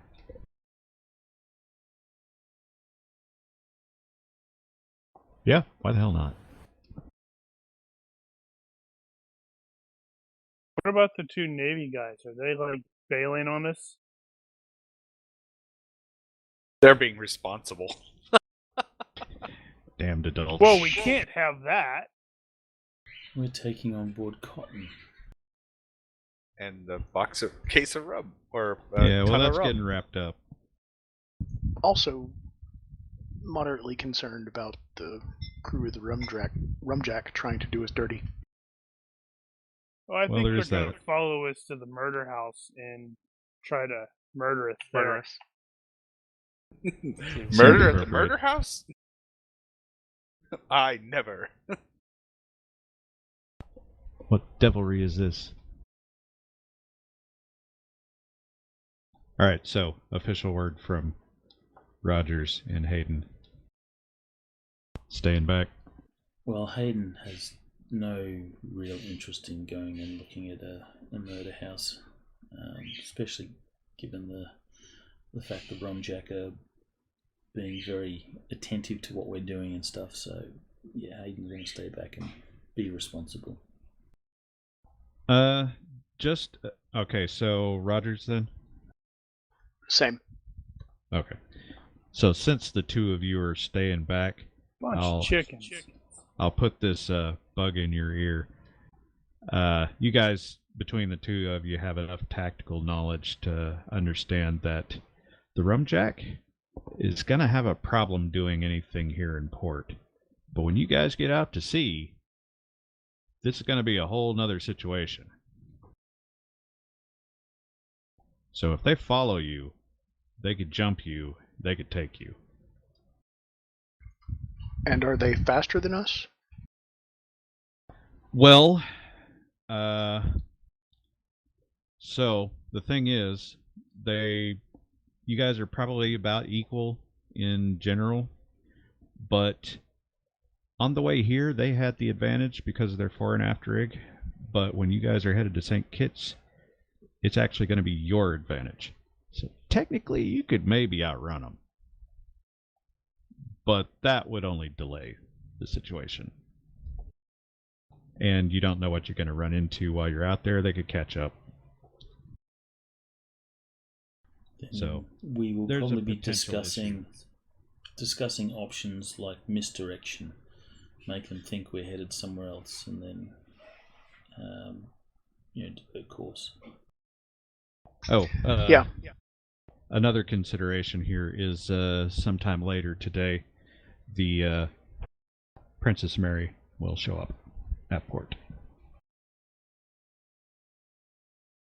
We could go to the tavern for dinner and a beer and mention our plans for selling our cargo at Cartagena. Well, if you are given up on getting passengers or freight, then you could potentially do something like that. Oh, I thought we were only speculating at this point. Well, you are speculating, but We haven't put out a request for passengers yet, have we? yeah, you have. I thought I Okay, only Yes. did so two. You guys started that process first thing. Well, I thought I Ah. only did two of the three options. No, you were. Oh, No, that's right. What did you not do? Passengers. Okay, so you just look for freight. Yeah, speculated. and Regardless, you otherwise. told people it would have been where freight for you St. were headed. Kitts. Right. Yeah. Yeah. So misdirection's not going to work at this point. I mean, you could fool somebody.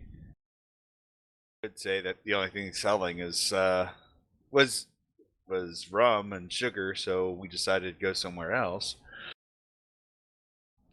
Leave out the part that we actually ended up with cotton.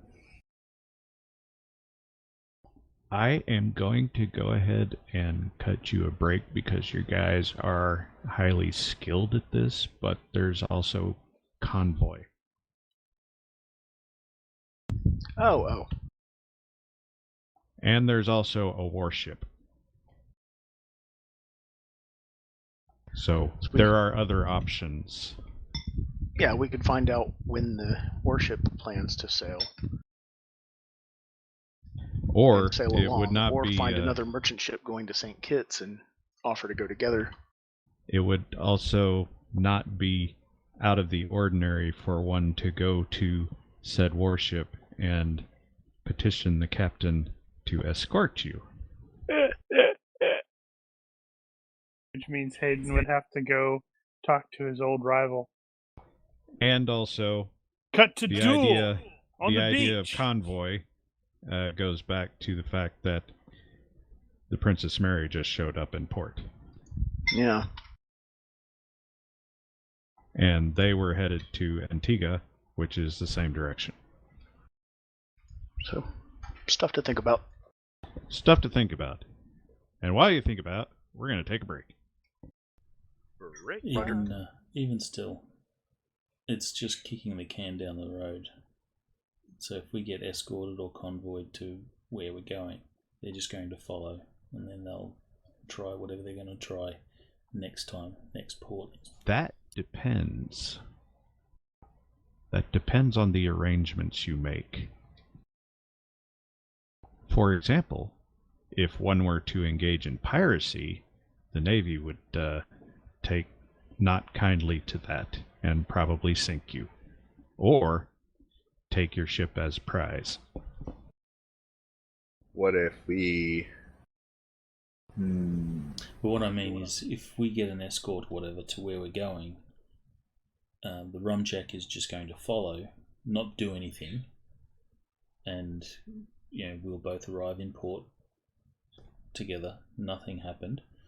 Then, when we set out from St. Kitts to the next location we go to, the Rumjack will follow us again, and then they'll just choose their moment to attack. Well, I'll just wrap that up saying that depends entirely on how clever you are. Yeah, we might be able to shake them, actually.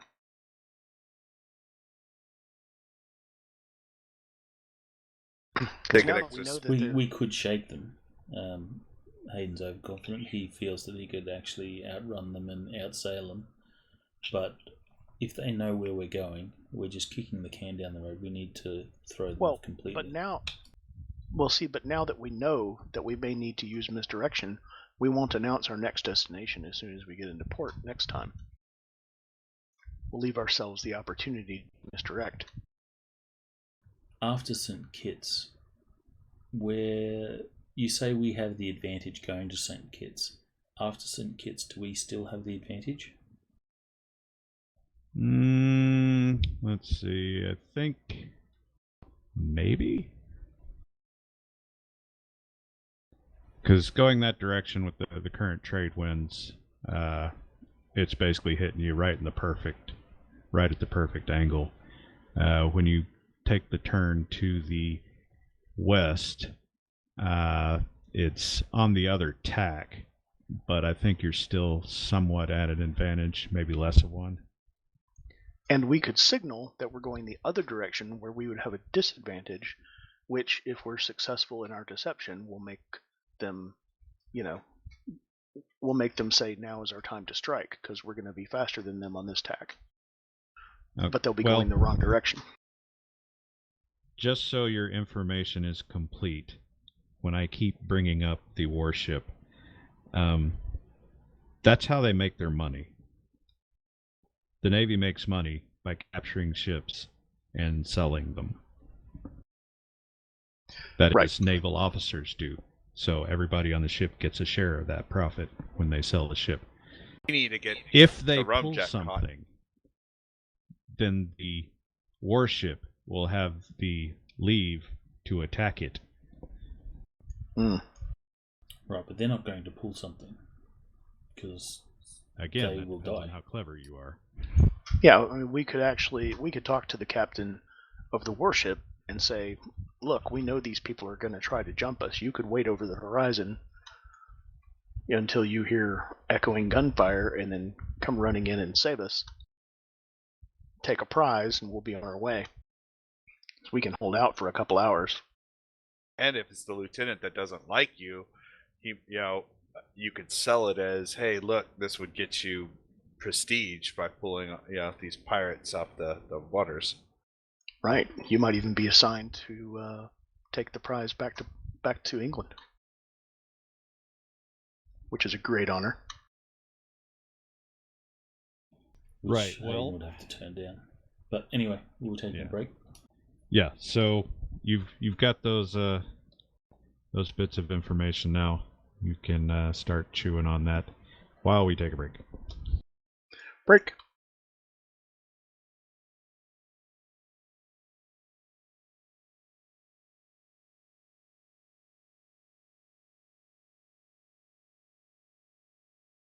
We're back. We're back.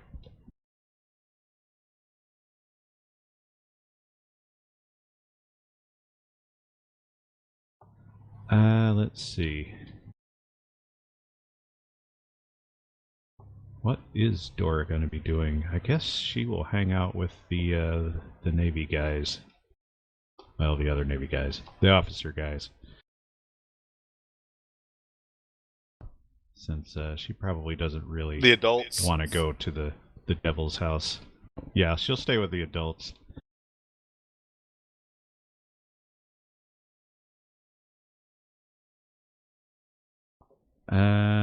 Yeah, so while you guys are adulting, you can observe the Princess Mary arrive, and if you end up wanting to, you can go actually talk to Master Cox again and get the what's what from him. You guys do remember who that is, right? That's the Do I one need we to remind passed. you? The guys you passed on day 2, I think. Everybody The was ones. betting on. They're the ones that are That's heading right. back to Europe. Yep. Yeah, so they were coming here to water and victual and go north to Antigua and then on out to Europe.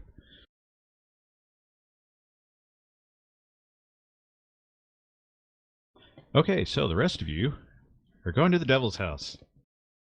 You're the Scooby Gang. Ruggy. Sarandel, Spencer, Pelanger, and Boom. And Claude. Pelanger and Claude. If you decide to take any crew members with you, we could play them. Well, somebody could grab Claude if you want. Yep. We probably. We did swing by the ship to get Tavino's rifle. You did have to swing by and get that. I'm going to have to clear Claude's owner. So we could So probably. which ship member? Oh, we need to bring Red. Red needs to come with us. Oh, Red's gotta come with us. Dibs. I want Yep. to play red. Red is not going to the Devil's House. What? Oh, come on, What? man. Oh my That's God, just you guys! improper You translation. guys actually have a Scooby Gang. Spencer is let's see, so Pelanger Spencer's and Boom definitely are Shaggy and Scooby. Totally. Is Claude Fred? Daphne? I would have to be. That would make me Fred then. You would be Fred, definitely.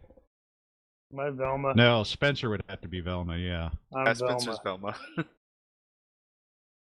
Man, that figures. Alright, well somebody's welcome to grab Claude if you want to. There's Claude. We could always take what's his name? Man, The brother. I wanted Red to come with us. I know, me too. We should probably take Furlong then, since Furlong. he's That's clearly, who I keep thinking his name. he's clearly a descent or an ancestor of Constantine. So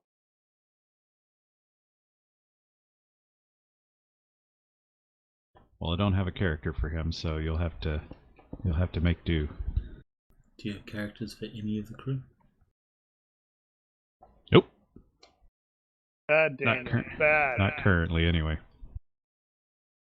Didn't I you did. see I this did have a coming? mind to have them available at some point down the road, but I hadn't actually done that. And stupid me didn't even think about actually using them here. Okay, this is awesome. So, random, you're always throwing out random historical notes. I'm going to throw out something there. Clearly, Furlong is going to survive and become ennobled because in 1760, Lady Johanna Constantine is born. Well, yeah. He could just lie about nobility. Well, she was the daughter of Lord and Lady Constantine, so he's going to have to become Lord Constantine. It could happen. But sadly, that means he's going to be dead by 1760. Well, yeah. Whatever. So that's not necessarily true. Yeah, Since whatever. Kerry is playing Claude, I'll play Old Man Higgins, who is going to try and stop you meddling kids.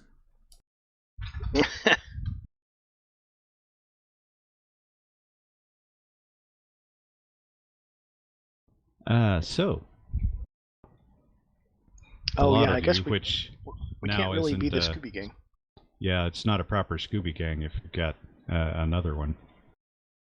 Well, we also can't be the Scooby Always Gang Scrappy. because they're actually. Scrappy. Hello. Somebody can be Shut Scrappy. up. Puppy Blasphemer. power. No, I was going to say we can't be the Scooby Gang because there actually is supernatural stuff. The enemy in Scooby-Doo was always greed. Hello, Regular human supernatural being. episode. Yeah, did you not see that Supernatural episode? No, Oh my god, it's hysterical. I've only seen like the pilot for that. Oh, it's well down along in the series, but Sam and Dean basically get sucked into a cursed television thing, so they're in in Scooby-Doo cartoon. Huh, that's cool. Wait, was that the one where it was super creepy Scooby-Doo? No, not that. Oh, that was a different one. No, that was. Is that Venture Brothers? Oh, that's probably Yes, what that was. was Venture Brothers. Yeah, that's totally different. Okay. So there was well, an actual episode of Scooby-Doo which was supernatural. No, it was an episode of Supernatural, which was Scooby-Doo. Oh, okay, I'll get you. Yeah, Scooby-Doo is 100% pure. The enemy is always human greed. They did have some other weird stuff. Depending. No, they didn't. Yeah, they did. In different redos of the show. I can't think of any. Yeah, well, have you watched any of the recent ones, really? Yeah, and that was the actual point of the show. I mean, that's the reason it was created. That was the driving purpose behind coming up with that show, was to show kids that there's no such thing as ghosts, and that what you really need to watch out for is people trying to steal shit. Well, I wasn't aware of that. No? Well, I didn't really think about it, to be honest. I did get there's not really monsters, but I guess. Not like I believed in them at the time. right. Anyway, the current Scooby Gang is leaving town, and Pelagier has gone back to get his tree.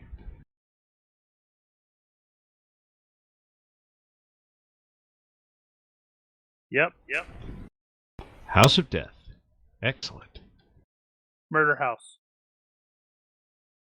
So, you guys leave town and head out on. There's a bit of a road going out there, and you got a couple of landmarks you're looking for, and there's supposed to be a little cottage set off a bit into the jungle off the coast. And they say that nobody actually lives there, but sometimes you see somebody, and people disappear out all the time. So you guys head out down that road and follow the landmarks, and yeah, there's a little cottage out there. Oh God, we're in a Looks video to be game. about the right place. Look at the pixelation, everyone. As you guys round the hill or whatnot, and first spot the cottage, Davino is the first one, and To explode. in the distance he sees a thin black woman in a simple dress near the cottage, and he thinks maybe he's seen her in town here and there. And as his eyes meet her, even so far away, he finds himself drawn to her. And not entirely under his control, it seems, he walks over to the cottage. Davino? We're kind of Just gotta see following. what this is. Don't worry about it. Whoa. You're moving rather quick. Well, I gotta see. You're momentarily distracted by the fact that Boom is dead refusing to go anywhere near that thing. You said thing. Was that intentional? You did hear him say thing, not woman. Well, I didn't Thing. mean the cottage thing. Cottage. Oh.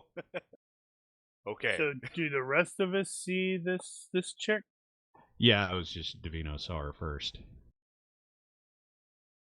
I'll have to tip my hat to her, and like, ma'am, Good because day. we're British, I know, British and all.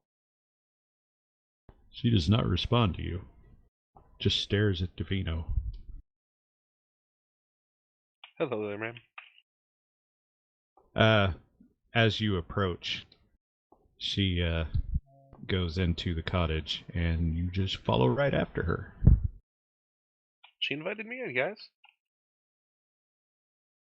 I threw a perception in the box to see if, I happen to notice anything really weird about her.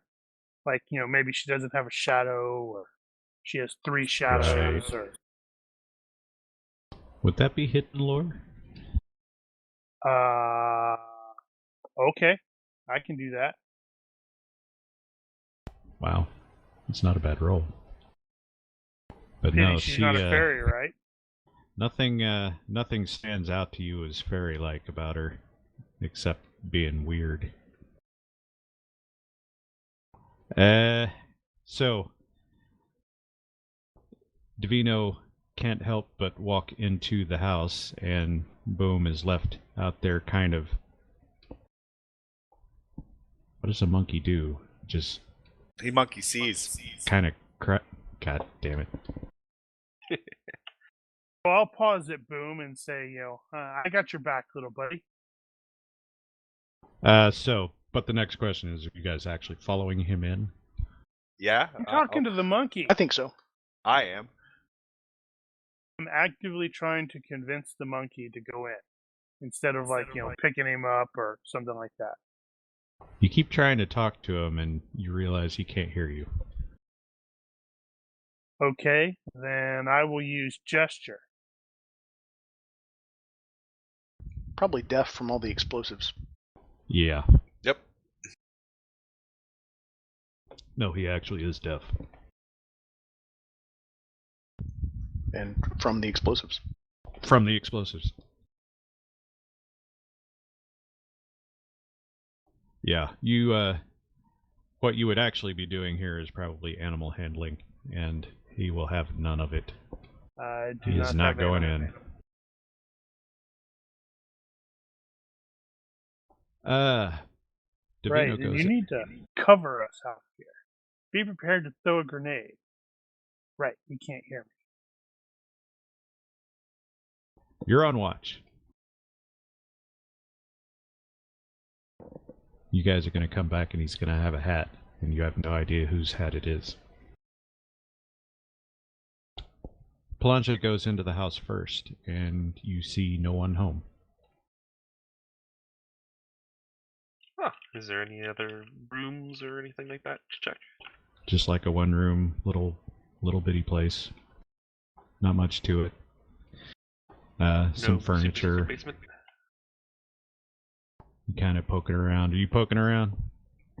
Yeah, I'm poking around. I mean, Poking she around. invited me in, so. The other guys are right behind you. Are the other Where guys did right the behind lady you? go? I went in. Yeah. Claude will go in with the Eskrima sticks in hand. What, do you expect trouble? No, there's just no other comfortable way to carry them. Plus, Claude may expect trouble. They're too long to wear in your belt.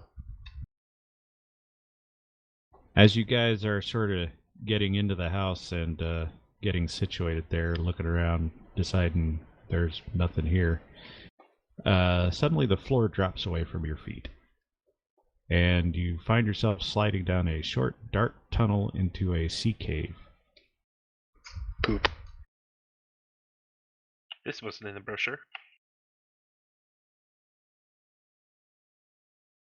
God, they are fairies. We're being taken underworld.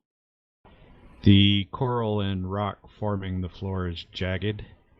There is some light here and there through cave openings, large and small. In the little bit of light that you have, you can make out massive cobwebs everywhere, covering the floor and walls. Oh crap! Gonna be giant spiders, guys. Did anybody take arachnophobia? I don't think so, no. Only in Which real was life. kind of disappointing, honestly. Lucky break. Right? Some people have snake phobias. Oh, no worries. We're going up the Amazon later. Alright, so first reactions.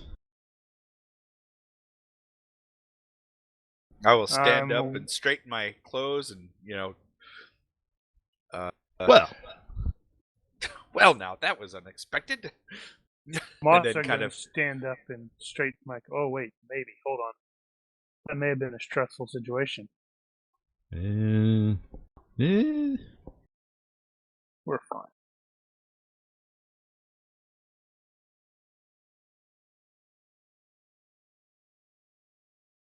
Anybody else? There's no doors or anything down here, so this clearly isn't the fairy underground.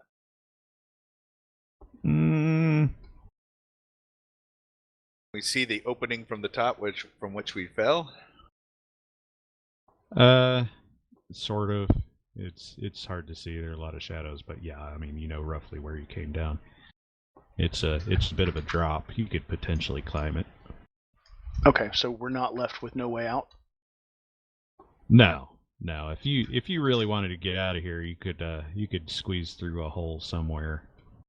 Okay, So, I'm not going to roll yeah, Claude's she's not. claustrophobia then. She's a little concerned, but she's not freaking yet. Whatever. So, you guys are sort of standing up, looking around, getting situated. From an unknown direction, a female voice speaks, echoing faintly off the walls, almost in harmony, with a strangely accented English. Is this one come here to destroy us? It bears the Slayer's weapon. Oh, poop.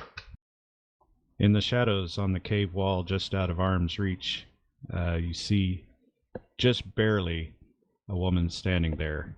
Black woman, naked as far as you can tell, as if she had been perfectly camouflaged there the whole time. Is that where the voice is coming from? We're hosed now. She's gonna go all Wakanda forever. And kick our ass. Shut up. Good woman. Seems we have fallen. What is a good way out of here? Correct me if I'm wrong, but the only person other than obviously Davino who's heard anything about the gun being actually special was Rogers, right? Because he was the only one. Yeah, he was the only one that was present with the priest. Right. Yep. So I'm gonna be looking around in confusion, like, what's Slayer's weapon? Davina kind of shifted in spot when she says that and just kind of gripped the rifle a little tighter.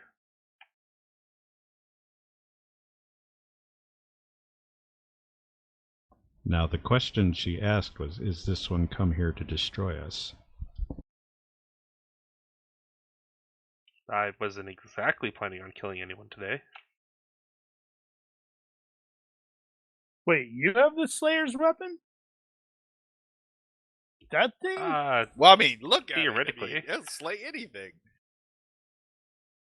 I'm slightly confused. We'll slay him if he's not careful. I never did tell you, did I? And I'll explain what happened at the church and why the rifle right is in front of the supposed to be lady. special. Yeah, I know, right? It's a soliloquy. It's timeless.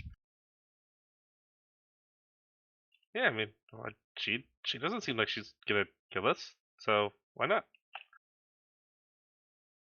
How do you know? I have to look at her and Because go, she hasn't killed us yet. Are you a fae, madam? I don't think you're supposed to ask those kinds of questions, Article.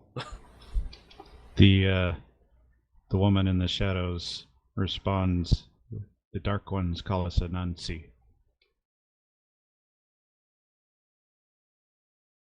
You called her a Nancy? Apologize. Let's see. You can't default off of an existing hidden lore, can you? I don't think so.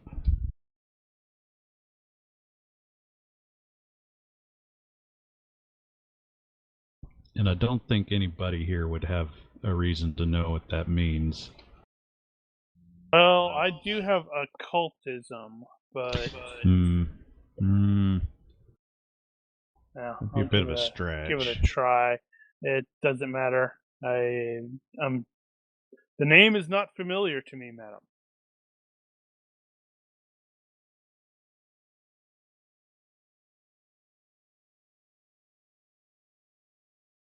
But if you're not Fae and not an ally of the Master of Crows, then I have no beef with you.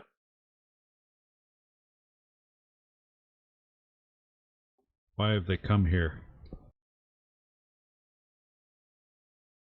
Curiosity, for the most part.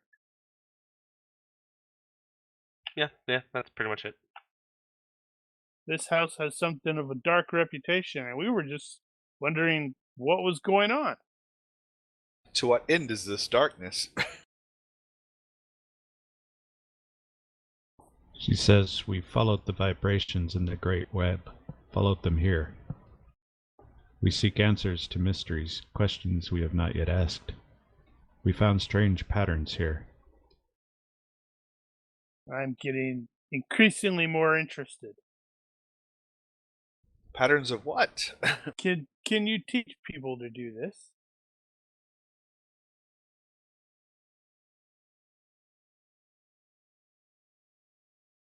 The Slayer came to destroy us. It was strong and fearless. We mated with it, then we consumed it.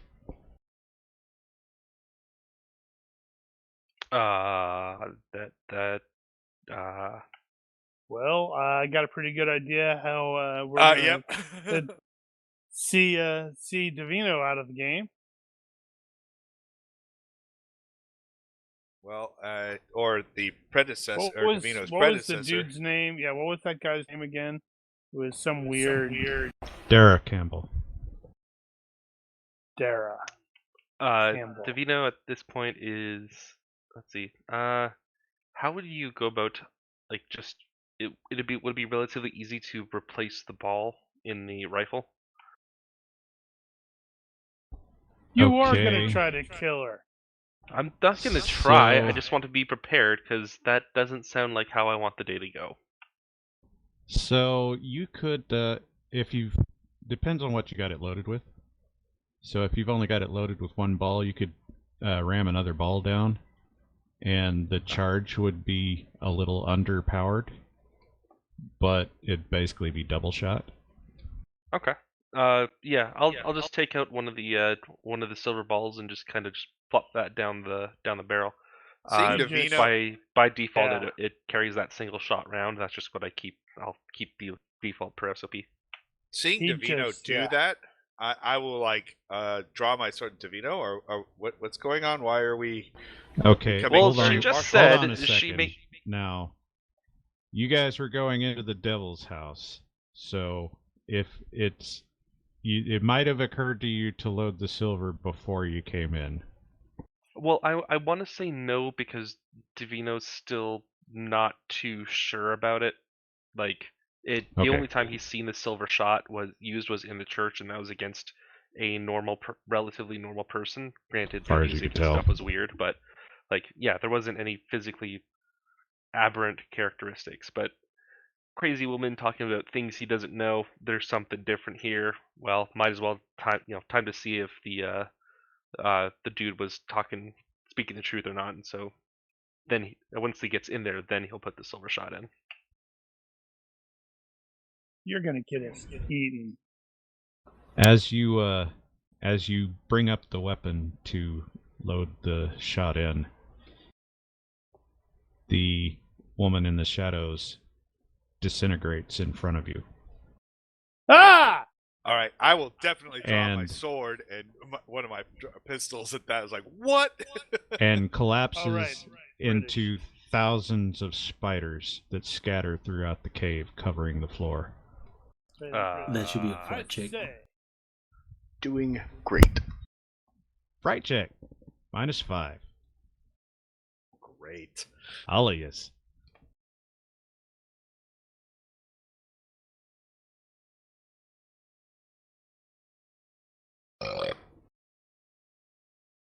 Better out than in. Sorry. I think I'm gonna luck that. I don't want to fail by 7. Could be fun. Ha ha!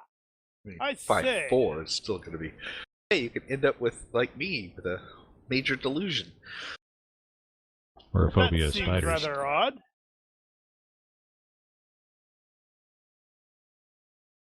Okay, I'll take that fail by 2. 2 is better than 7. Hurl. I don't know if I see this 25 as seconds. barf. Minus health. Yeah, I don't like that one. That doesn't work here. Reroll. You could say that's probably like hyperventilating more than retching. Well, you could go with that if you wanted, I guess. What? Can't catch your What? breath. What? So 25 minus 12, that gives me 13 seconds of doing the what's going on? What's going on? Oh my gosh, oh my gosh, oh my gosh, oh my gosh. I can't breathe. I can't breathe. Fatigue. Damn it. Wow. And seconds of Yeah. stun. Also not great. We missing anybody? Davino still has to make his the result Table. check. So you failed by 2, so you'll add 2 to your to the roll.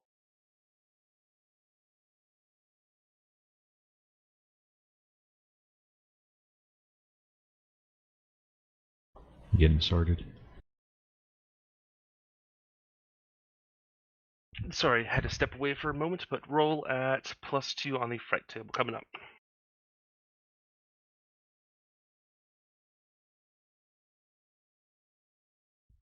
I forget the penalties. Mm-hmm. Oh, Oh, wow. Not too shabby. new Oh, quirk. and Yeah. 5. This is There's one of- quirk. There's a quirk. Yeah, totally arachnophobia. At least it's quirk level. Yeah, so you only have to roleplay it. It doesn't actually make you do something.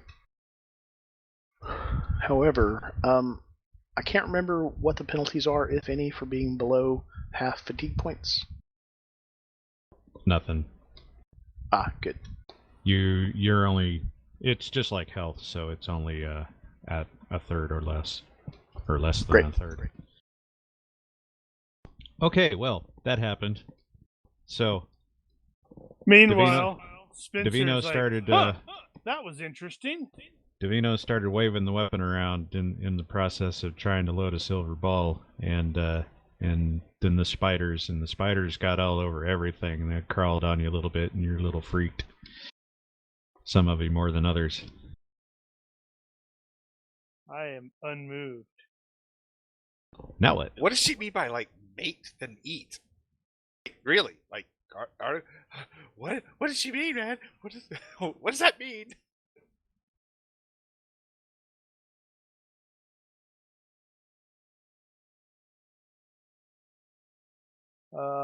Let's see. So the three other people are basically freaking the hell out right now.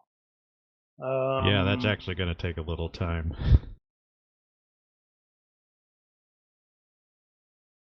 I'm trying to figure out what the heck would I try to do here.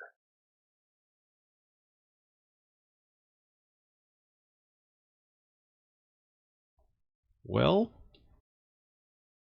reason with it? Possibly.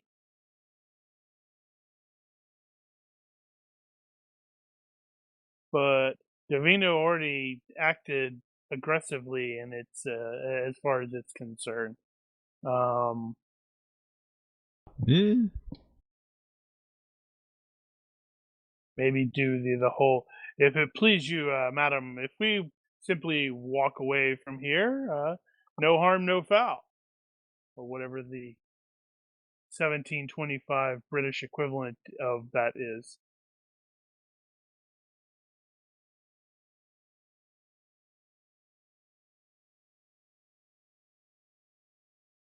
I mean, you know, ill, and he and Mr. Prolonge here is, well, clearly doesn't know what he's about. He should have listened to his monkey. It's almost always the case. Let me see. Always listen to the monkey.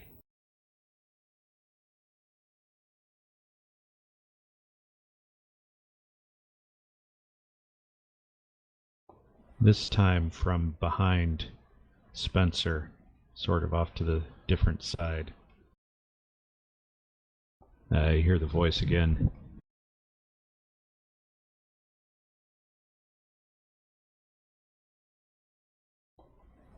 It said it would not destroy us.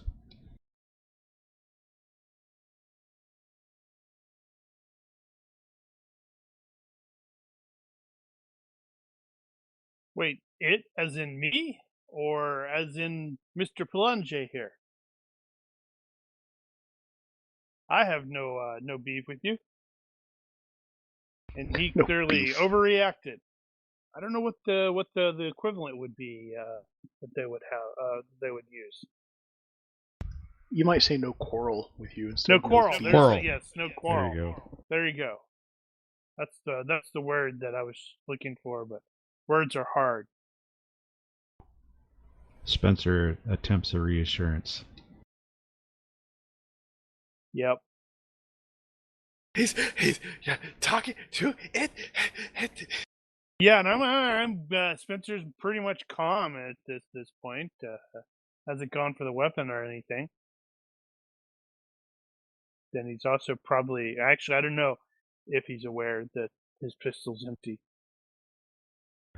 Claude's looking up at the chute that we fell down, thinking Maybe I should just go. I don't know. There's like two or three big openings over there too that we can just run out towards the sea. Probably full of spiders. I'm looking at the chute.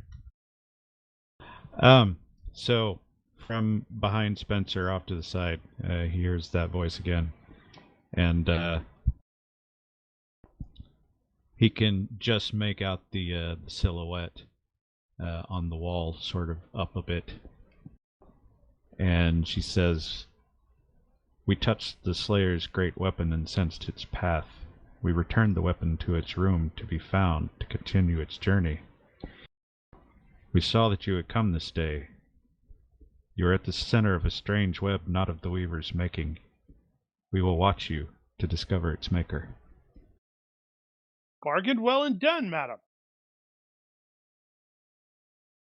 This one will give us its hand. It will give it freely and it will not be harmed.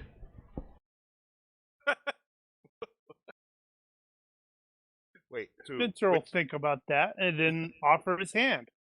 Oh. Wow. Spencer, what are you doing? Spencer, what are you doing? And from then on, we called him Lefty. I give you my word, madam, and I am a gentleman. Mr. Belanger, please lower your weapon. Sort of in the middle, in mid-sentence, the shadow flash steps out and Oh, can you bites teach me that? bites you on the arm, and then quickly withdraws back to the shadow. Oh man! Ow! And Thanks, yeah, Gigermann. it's you're definitely bleeding now. Yep, Claude's going for the chute. This is going to be great, though. I'm going to suddenly, tomorrow I'm going to wake up with abs and be able to climb walls, and my forearms are going to start itching. And the shadow says, "We have tasted its essence. We can find it wherever it goes."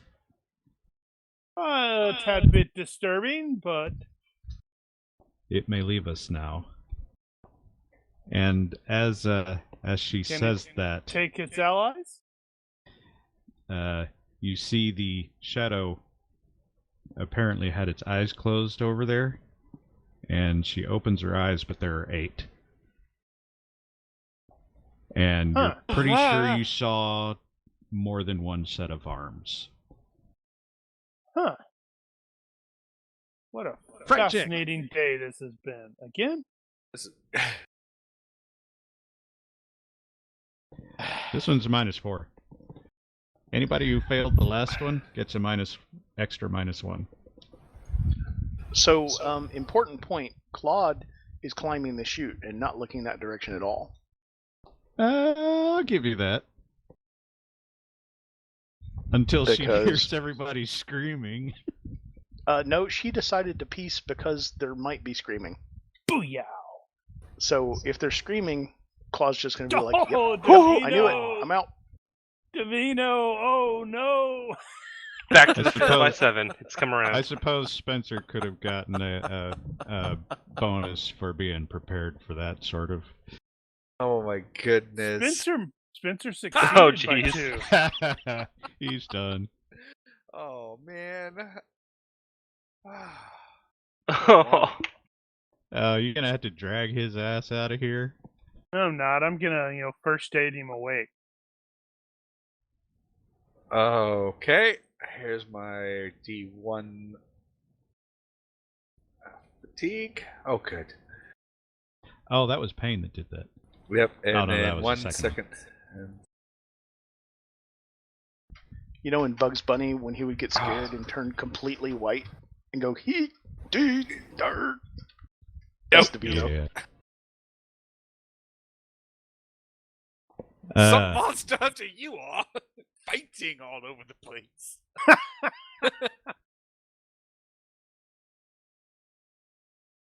It Something's for the birds.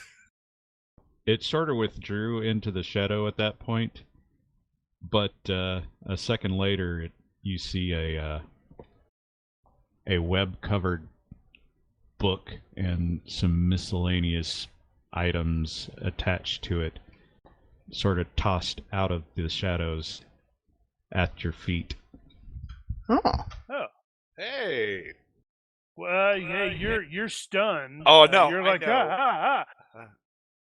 And it's like, kind of like, well, I thank you for your hospitality and kindness, madam. If you'll give me a few moments, I have to wake up my associate here. He was overcome by your generosity. The Slayer left behind a journal book.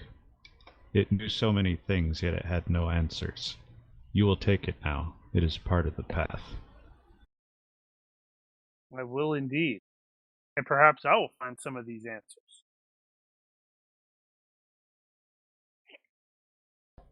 And you're pretty sure just after that, sort of down further into the cave, there's a bit of light back there, and you're pretty sure you saw a huge freaking spider shadow sort of walking around, like Shelob sized. I have to slap Randall on the shoulder as I'm going over towards Davino, and it's like, what a fascinating day this has been, isn't it? Yes. Yeah. Yeah, let's get it over with. Yeah, Fascinating.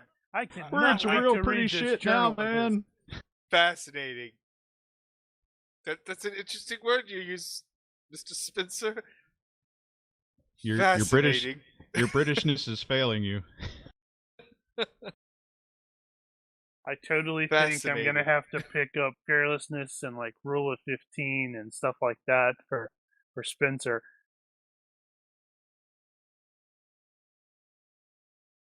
It would be nice if I had actually succeeded, because I might actually go with that same route. But no. Well, Failing like this. I mean, you could get numb to it. You wanted to go to the haunted house. Well, it's not quite haunted. It's infested. Leave it alone. It's fine.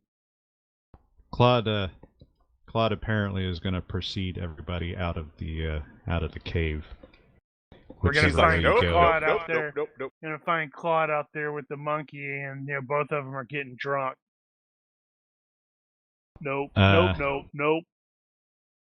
You look back at the cottage and realize it doesn't look like it did. It's all ruined, like it's been abandoned for decades.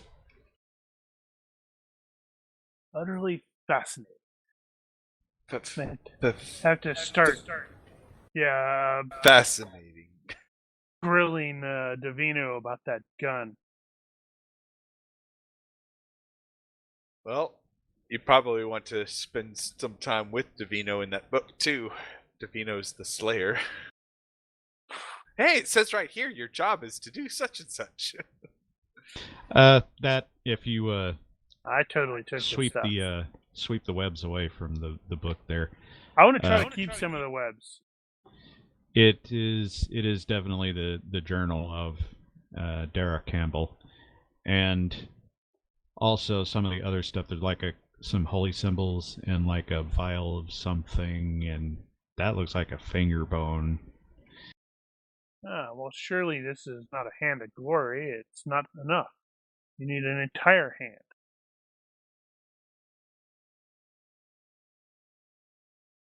So, I'll catch up with you guys later. I have some stress to work off. Apparently, I'll take that bottle. and you know what's going to happen is you're totally going to see a spider while you're right in the middle of it, and you're going to freak. No, I'm sorry, my lady. It was such a fascinating day. Yeah, well, I'm going to make Palanje wake him up. Yeah, before we you're gonna obviously get out. Oh well, yeah. I guess if you got enough time, you can actually. I wake don't him have up. first aided, because one of the things that I do carry is the Smelling which salts. one is it? The physician's kit, which is definitely going to have at I least thought that some was sort like of 30 pounds. Not the physician's kit. No. Oh That's right, that was a the part medical of it. chest. Yeah. Yeah. Okay, well now what? Well, I would say it is actually the sun is just going down. I'm also gonna have to attend my bleeding hand and see if I get spider powers. It's not too bad. Wrap it up. You Where's seem a little the- pale there, Mr. Pelanger. You are feeling a little lightheaded, Mr. though. Lucroy. Spencer is, I mean. It's not a. Who are you talking to? Claude is nowhere near. I am well after we left. Claude is back to the ship before you. Assholes and well elbows. before. That's, Yeah. He, Claude is he noped, gone. he noped back to the ship. Noped all the way It home. was just a big And he may have- spider. And he may have told everybody at the ship that you guys are all dead and to leave now.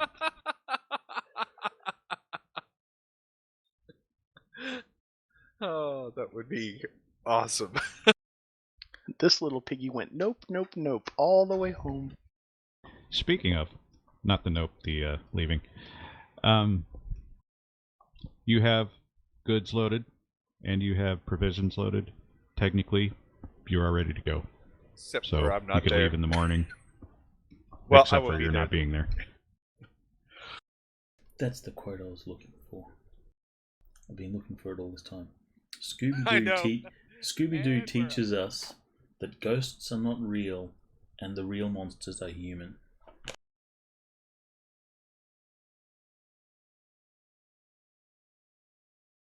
So I will definitely make my way back to said merchant. And You gonna go take the through bottle? that bottle of rum first. well, I'll take a heavy swig, try and compose myself, and then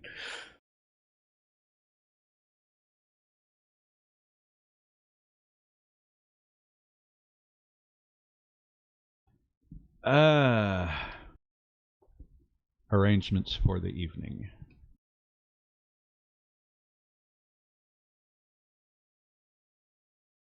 So last we went over it, the plan was, well, actually that happened last night, to sleep on the ship. You guys doing that again? Yeah, I have You no guys reason not making to. any reconnaissance arrangements Reconnaissance arrangements. How do you mean?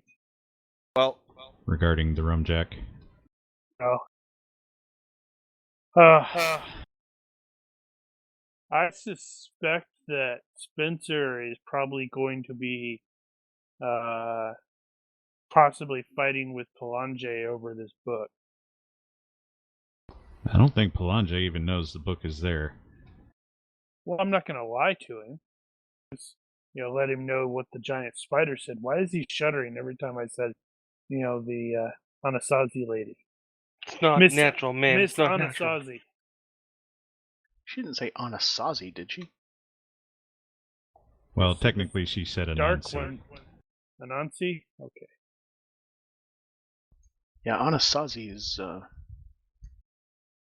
Well, it's I know what an Anasazi is. totally different.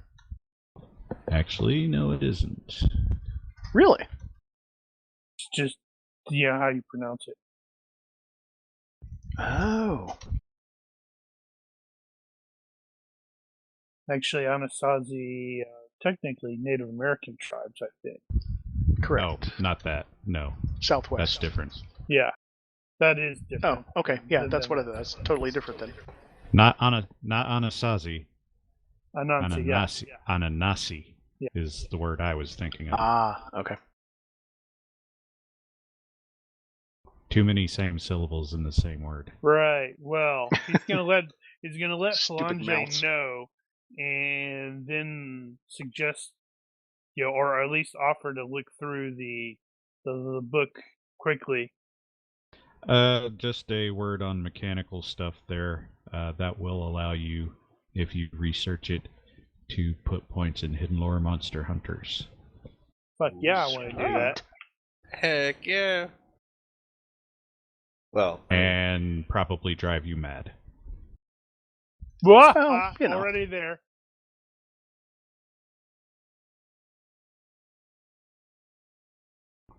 Right, so She had very lovely two eyes. things.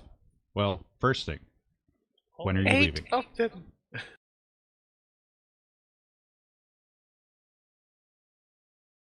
Actually, we also, let me not ask that question yet. I'll back up. First question. Hayden and Rogers had the opportunity to talk to the Princess Mary and their captain.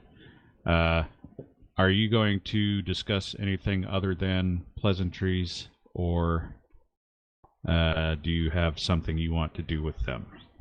They are not going in our direction, are they? They are going exactly in your direction. Okay, well then we will explain the situation with Rumjack. some of it probably. Not all the details, but the basic situation, and see if we can negotiate a convoy.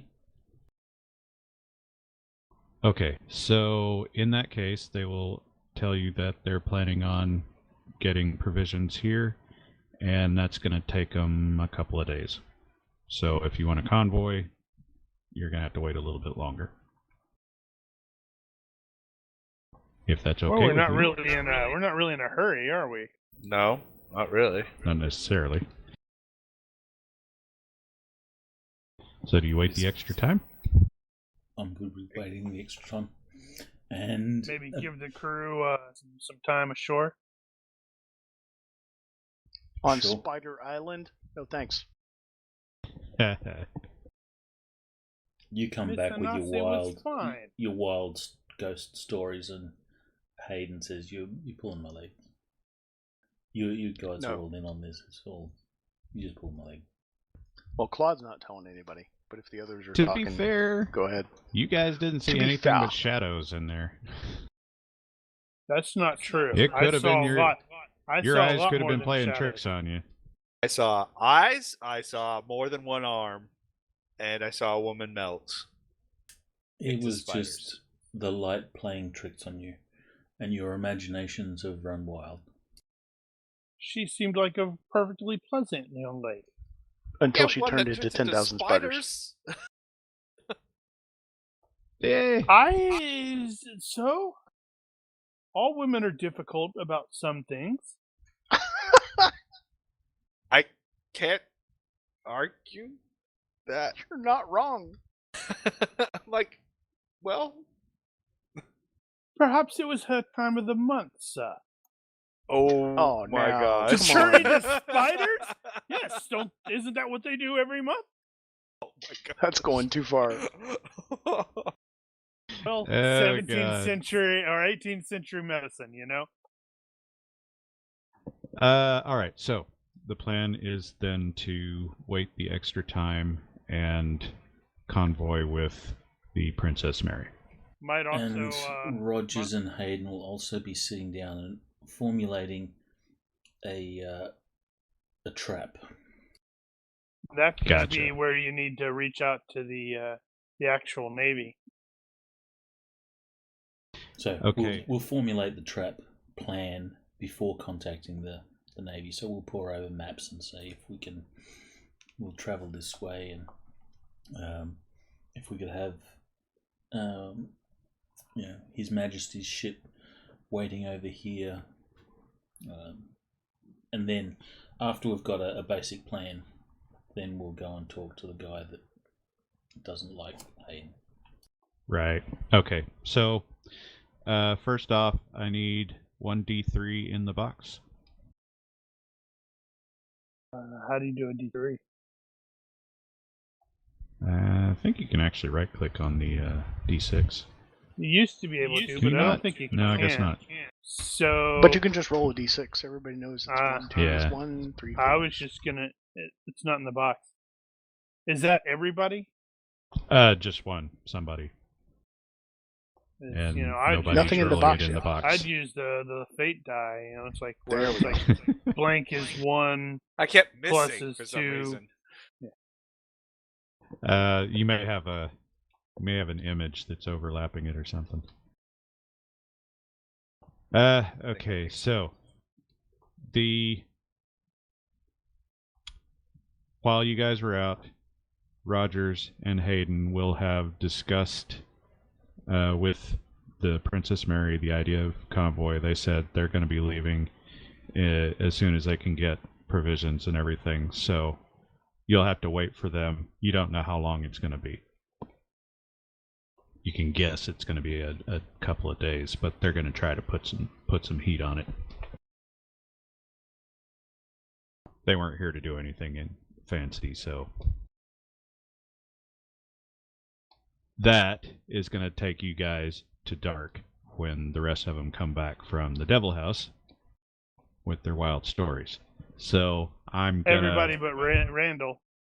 I'm gonna take a wild leap and say you guys meet up at the Anchor and Chain to discuss next steps.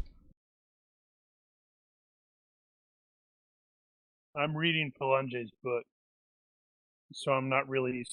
That means when we are doing the discussion stuff, I am definitely going to be absent-minded, noticing stuff while distracted. Oh, Spencer is going to be absolutely absorbed in that shit. And I will not be there. He's got. In fact, he's going to be making notes in his own little. Because I did purchase a pocket notebook thing, and he carries that around. So he's going to be making his own notes in that. And so Sir Randall is concluding his business with the merchants. Merchant. Nope. Both of them. Oh. So, you Apparently guys we had a very good time. Very good. Your lodgings for the evening, are you doing the same thing, going back to the ship and all that? I see no reason not to.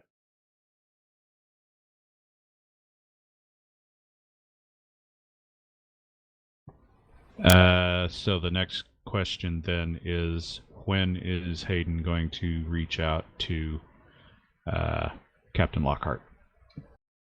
Or is he going to do that?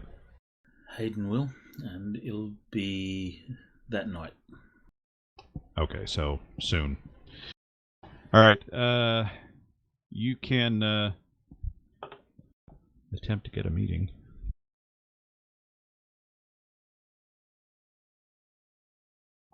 Let's see.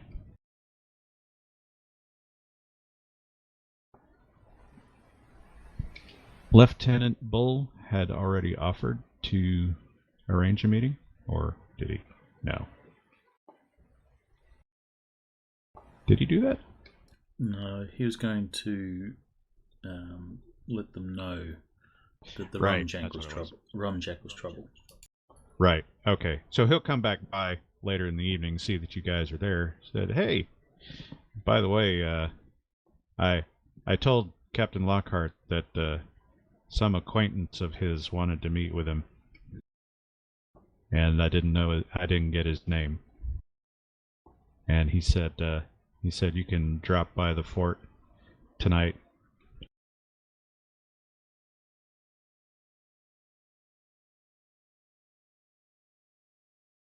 Is the captain someone that Rogers knows?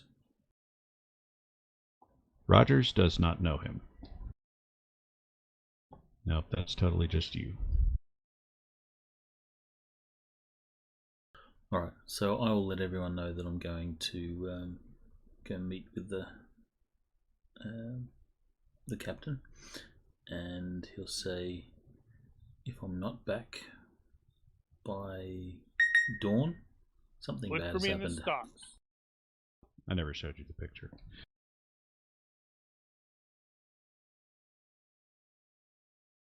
Technically, the surprise is It's the surprise? Really?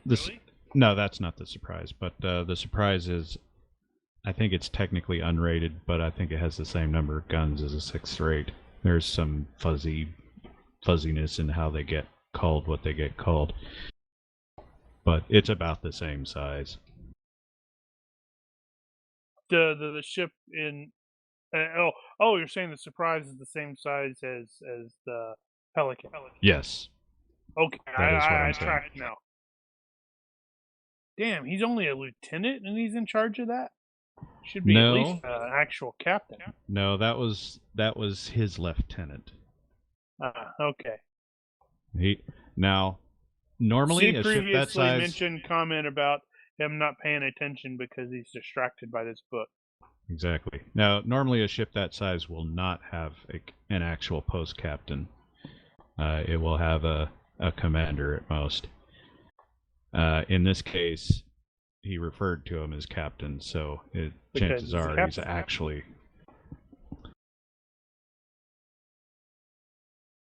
There are exceptions when they will put a post captain on a 6th rate.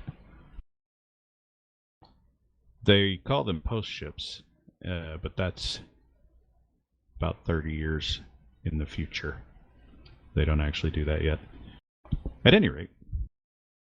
We're all savoir-faire military. Is it customary in such a meeting as this to bring the first officer? I don't think it would be a surprise necessarily. I think that doesn't sound unusual to me. I wonder how that would affect the conversation, seeing as his beef is with you specifically. Well, as long as I suspect, it depends on. I would think it would depend on that guy, because if he comes in, if it's like he's all business.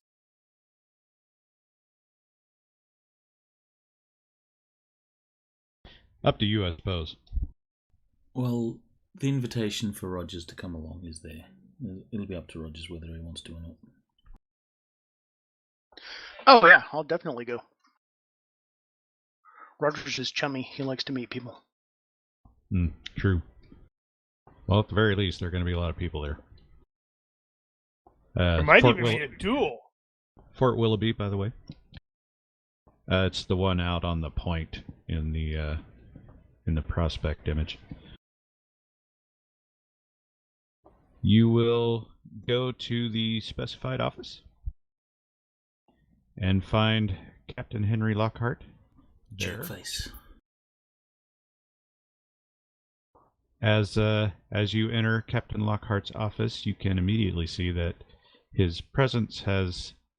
presence has pricked at an old wound from his frowning visage.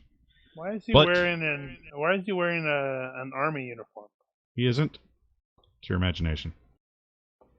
But as expected, he hides his ire behind a mask of politeness and propriety, as befits an officer of His Majesty's Navy. Make sure to say, "Sir." His desk is full of papers, which will undoubtedly provide him a suitable excuse to end the conversation when it fails his interest.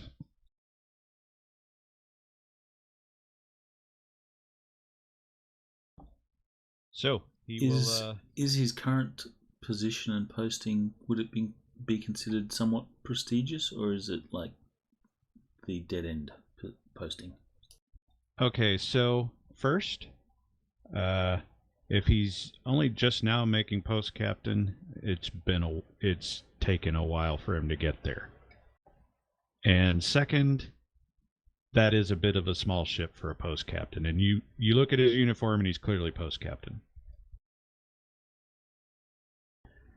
On the other hand, sometimes that's just how it goes.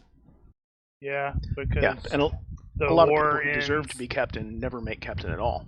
And like Phil was saying, the war is over, so he's probably lucky he's not on the beach drawing half pay. He's damn lucky he's not on the beach drawing half pay. Well, then Hayden's first words will be, "You look well, Henry." And you, sir? You're out of uniform, sir. Yes, I retired last... What season are we in? We're in winter, so I guess it would have been a couple of months ago. I retired in the summer. I don't know if you have heard, but my health is not well. Well, he does profess some sorrow at hearing that you are unwell, and he knows that You showed a lot of promise back in the day. He does appear to be gritting his teeth a little as he says it, though. So tell me, what brings you here? I'm not sure if you have been informed, but I am captain of a ship in port here by the name of the Graceful Dame. And your lieutenant has told me that he brought you news of the Rumjack, which is also berthed in port. Ah, yes, that matter. Well, I don't see what we can do about it without any sort of proof as to their intentions.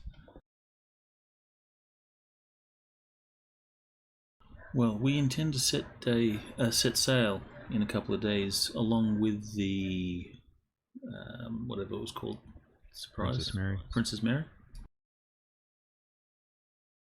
and intend to convoy to St. Kitts. If I may speak with your permission. Of course. Well, it was more to Captain Henry as our host than to you.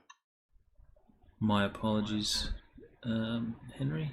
This is my first officer, Lieutenant Rogers. Well met, sir. Pleased to meet you.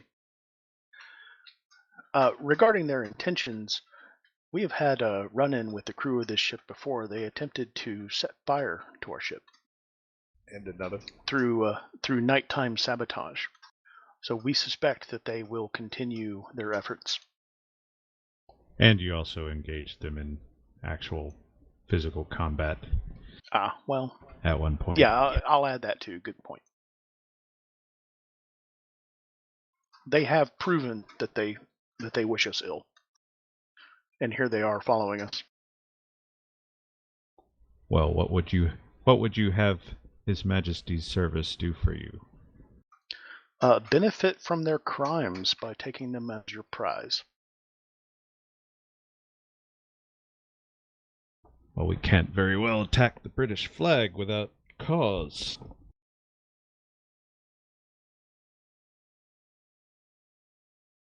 And we have but your word. It's probably at this point that Hayden will sort of divulge the plan that he and Rogers have sort of worked out. Yeah, of trapping them into attacking us in a place. Right. Yeah.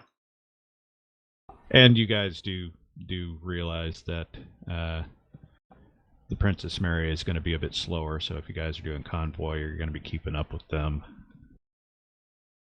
So you're not going to be able to outrun. Incorporated that. I guess that role there could serve as the planning. Okay. Yeah, if they were most likely to attack, this is where they'd do it when they have the winds and. Right. So you're laying out your strategy. Well, let's see.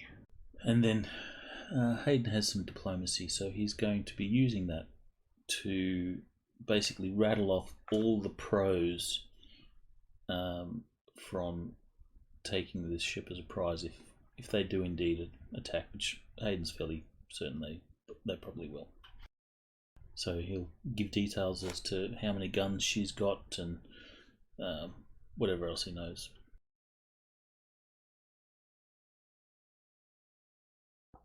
All right. So your actual... Oh, go ahead. Go ahead. You first. I was just going to say I'll use savoir-faire naval to make sure that we're pitching this as an opportunity for Captain Henry to improve his own station, not so much to help us, but obviously we want his help, but that it will be beneficial for him, which it will. Okay, so I am going to consider the savoir-faire and the strategy, and that's 2 savoir-faires. So 3 points of assist. And what is your... So you're going to use diplomacy? For a good reaction. Well, this is a request for aid. And he's going to start out at bad, so you're definitely going to have to improve it.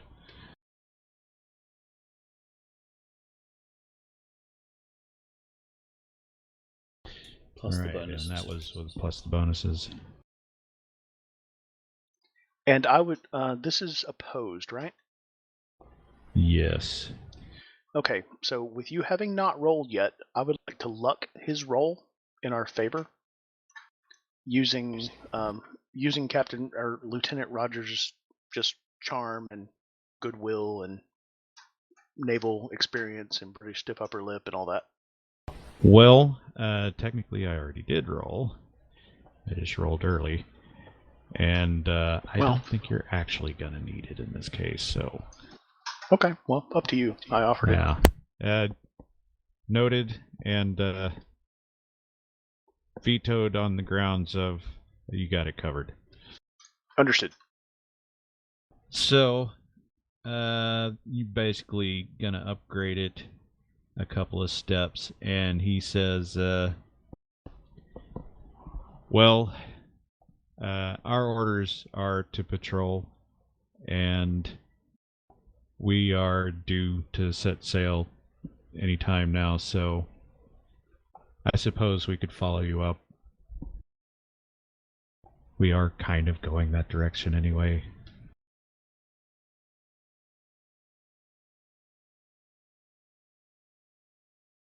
No promises, but we'll keep an eye. In the planning and strategy, because we don't want them to be sort of in sight of us when the Rumjack, initially moves to attack. Right. So would it be advantageous to have them ahead of us so that we sail into them and then they sail against the winds towards us? Okay, would that make things faster? We haven't had the discussion yet, but hold on. Let me go ahead and pull up the map real quick. So, yada. In essence, Hayden is working. I know where you're going. It's beneficial for them to leave first or leave after.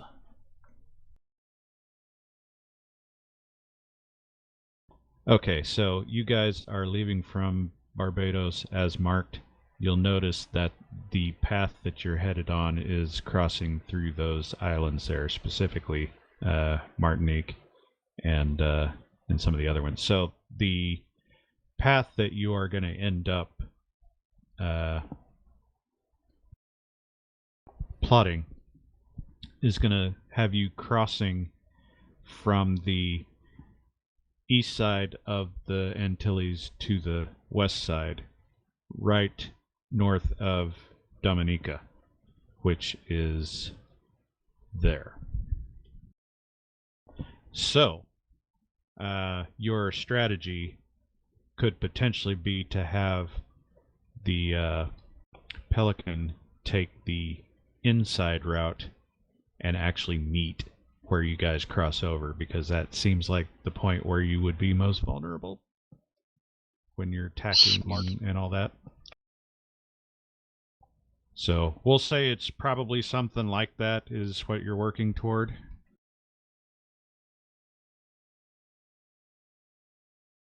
Okay, so we'll pour over some maps and Hayden will be pointing out, doing his tactics thing. And Captain Lockhart will begrudgingly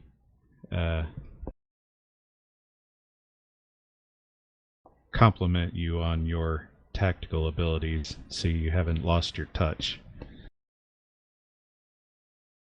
You're always better at that stuff than I was. Well, you were always better at everything than I was. Aww. Damn you. Duel! Is this guy Shut up. a legitimately good officer? He has got a huge stick up his ass, but other than that, you would say he's a fine officer otherwise.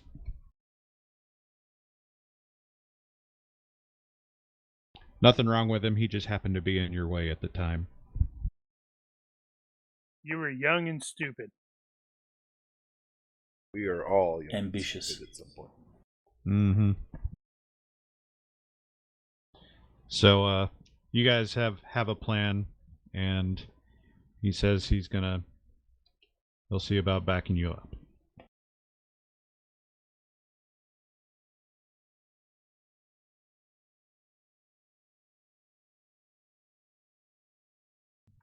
Very much appreciated.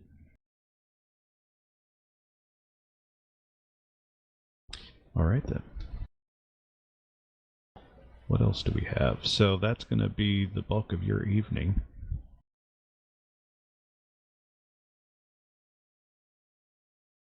Unless you have anything else to discuss with him.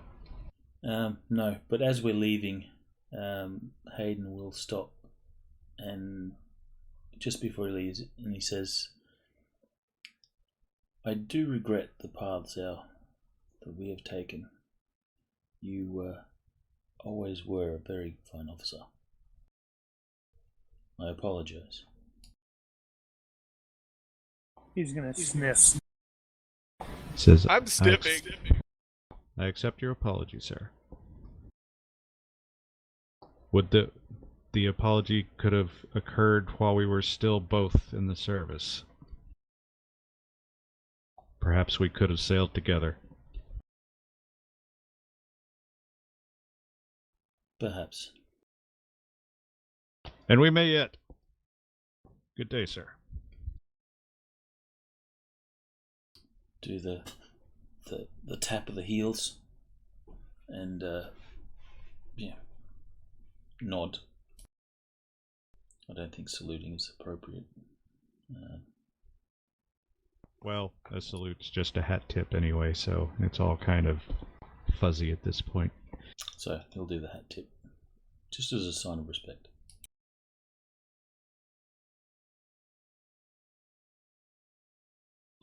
Well. So, you guys will retire to the ship. Yep. You guys will set up your watches. And you guys will make your perception observation checks. I will go ahead and take those in the box this time just to be proper, I suppose.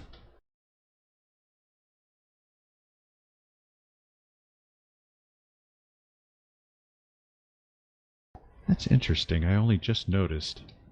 I see all your die rolls in my dice color. Odd. What is your dice color? Cayenne? That's weird. Well, Yeah, I just see a shadow. I don't see a color at all. That's not a Well, color. when you think about it, a roll in the box is actually the GM rolling, but we're actually That's rolling true. off our sheet. That's true. That actually makes sense. There you go. How about that? What do you mean that's not a color? Not a real color. Phil doesn't know art color names Nope. or computer color names. I was about to say, like, whether you're dealing with paint or light, that's a thing. Well, yeah. No, it's not. I It only is. know man colours, and they're the ones in the rainbow. I don't know mauve and whatever the others are. Apparently, you can't think of another one. Nothing wrong with red, Magenta? blue, green, yellow, and orange. Chartreuse. That's not a color. If it's on a crayon, it's It a is, color. though. Even Indian red is a color. If it's Burnt on a crayon, umber. then it's a flavor for the Marines. Right. We Color love the or Marines. flavor? Well, you guys take your rotations through the night, and some of you are really, really, I don't know, I guess you're on edge. So you're very observant. Probably Maybe not paranoid. me. Because I got 1 by 7 and 1 by 8, 1 by 6. Mine's like a fail by 6, isn't it? Okay, so as you rotate through the night, granted, it's dark, so you're only seeing these guys in shadows. And technically, the night watch should be running these guys off, but you definitely see you still got spotters. Probably a guy out in the crow's nest of the Rumjack glassing you from there as well. They are definitely keeping an eye out. But they don't make a move. Or at least not one that you actually detected, and you feel pretty good about your coverage. I say, Mr. Pelanger, have you actually read this book? It's fascinating. No, I haven't. You've had it this entire time.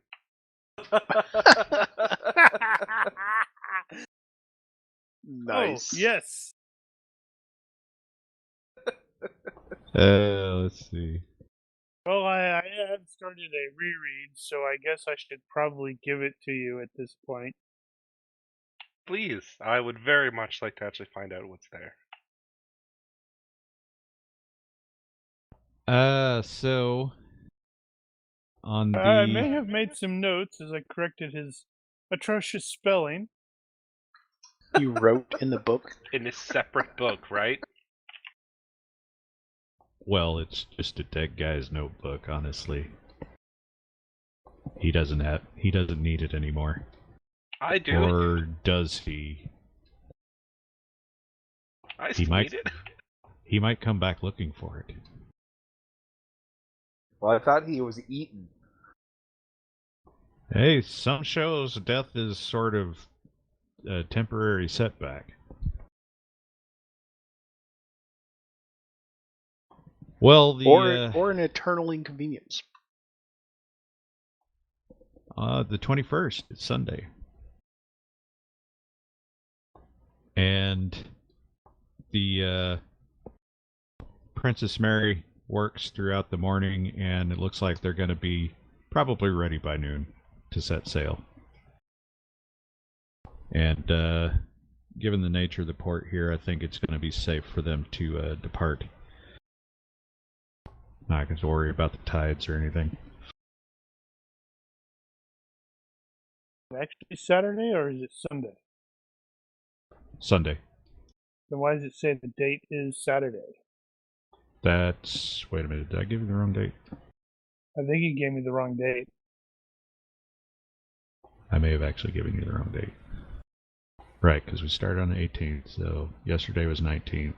Today's 20th. Yeah, Saturday. Anyway, the rest of it stays the same. So, apparently they work pretty fast to get the provisions loaded, so good for them.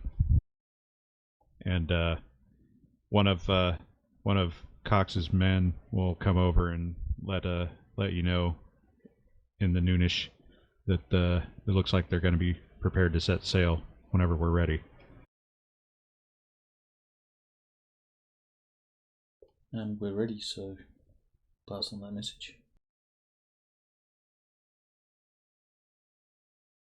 Start getting us ready for boating.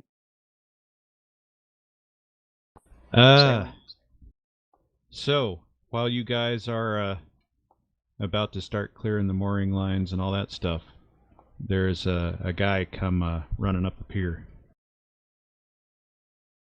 Oh, actually, I would love to write a letter and to the Rumjack and basically kind of, provoke them. Okay.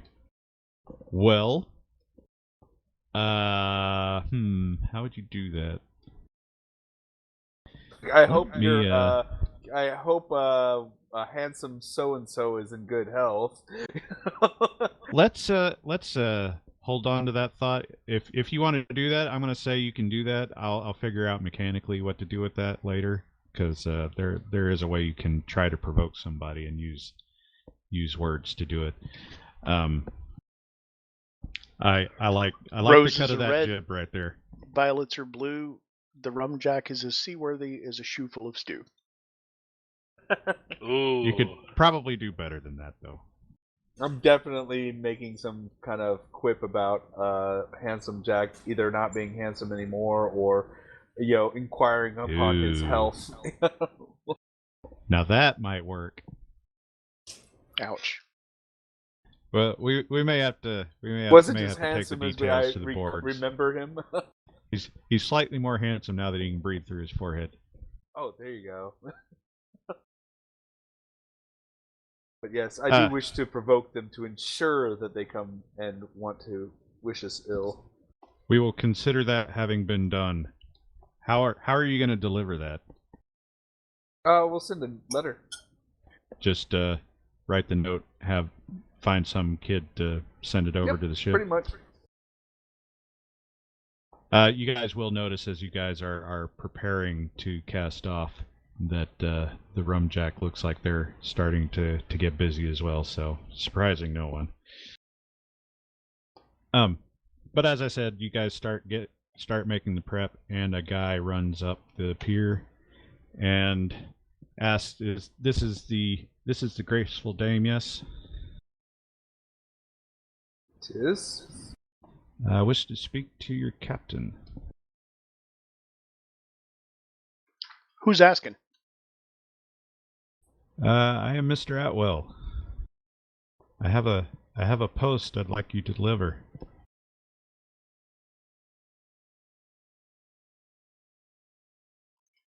I'll find Hayden and tell him that there's a Mr. Atwell hoping to secure transport for post.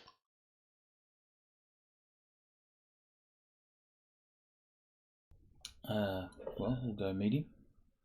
And what is the nature of your post? He pulls a letter out of his shirt and asks politely that if you should find yourselves in Nassau at some point in the near future, if this letter could be delivered to a man there named Reynard Adler. He is a man of similar build and complexion to himself with red hair, and could be found at tavern that he names. You've got a mission. You got a new quest. Side quest. Side quest. And he hands you a shilling and says that the recipient will give you another shilling upon receipt. How come I don't see the quest in the quests window? Is there a quest window? Yes, there is a quest window. Yeah. I don't think I actually have that open. Got Oh, it. yeah. No, that's just like a story thing, isn't it? No, it's an actual I mean, quest as far thing. mechanically, I think that's just a story thing. How does that work?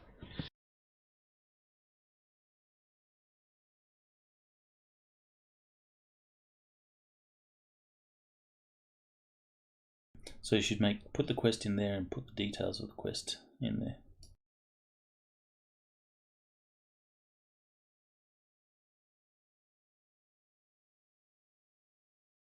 Like that? Just like that. I can Right, now I have to potentially find the expound quest on list. that. Gotta add another one.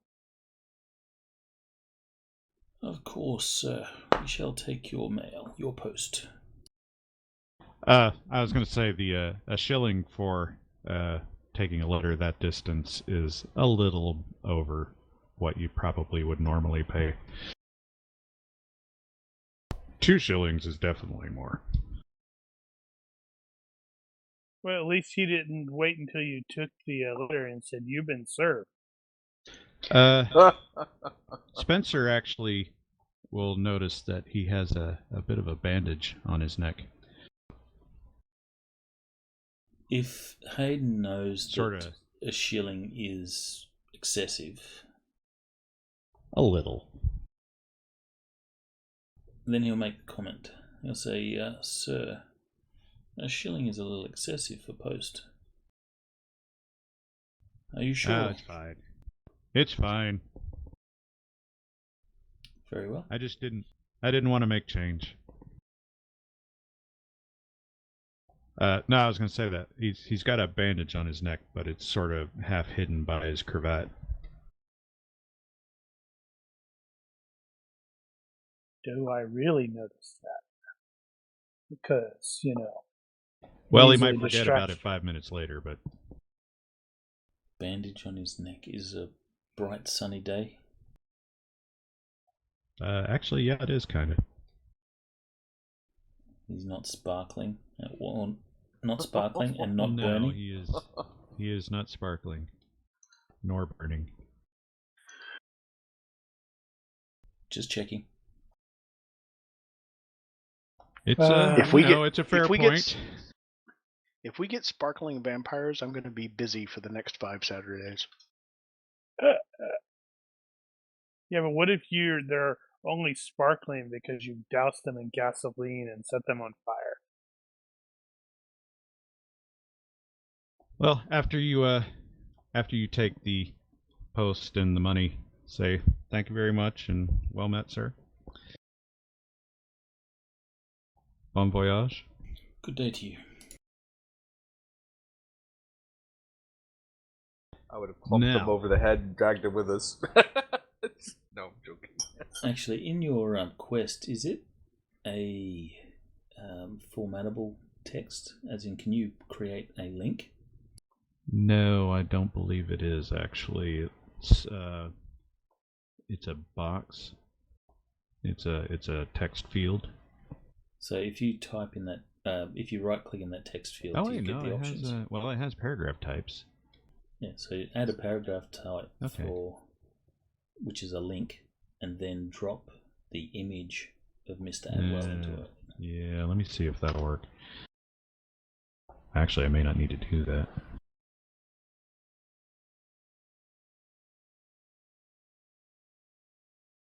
Ah, there you go.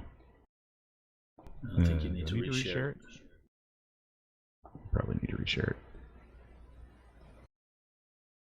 How about now? Yep. There you go. Neat. Cool.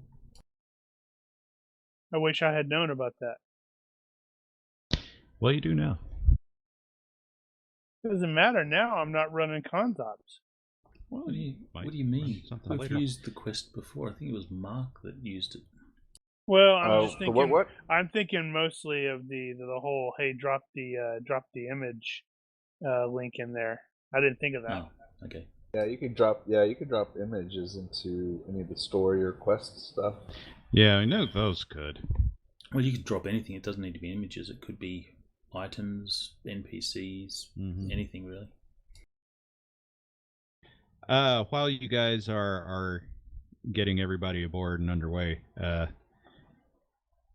Mr. Sherd enters the boat with a bag over his shoulder. And when you ask what's in the bag, he opens it and shows that he's got a whole bunch of bananas. Fair enough. And And the that monkey monkey. goes Just- postal. you all face palm because bananas on the ship are bad luck. Is that true? Apparently. What? There's an actual reason for it, but I don't know what it is. Well, he's Tarantulas? slipping on banana peels. I don't know. But yeah, everybody's like, ah, I don't know what have you anything about done? it. Well, you do now. Well, what? Do I throw them overboard? Seems like a waste. Eat them all. Keep them in your bunk. Seriously? People were that dumb? Bananas are bad luck. Really? No, there's a reason for it. I can't remember what it is. But any of the bad luck superstitions are just superstitions. It's a superstition. I know. Are people that dumb? Seriously, you can ask that. I'm going to tell Red we missed him, when we went to the murder house. No, you didn't miss me. I was hiding. But it was I don't- really fascinating. I don't in particular generally Fascinating. find myself at murder houses. It That's wasn't not a really thing a that I murder do. house. I would be like walking with him and telling him about it. Oh, we saw a giant spider creature. Yeah, that's What's not really helping. a murder house? There was a trap door, and we slid down into this cave, and there was this very lovely lady who apparently everybody was freaking out about for some reason. I didn't even catch the trapdoor spider reference until just now.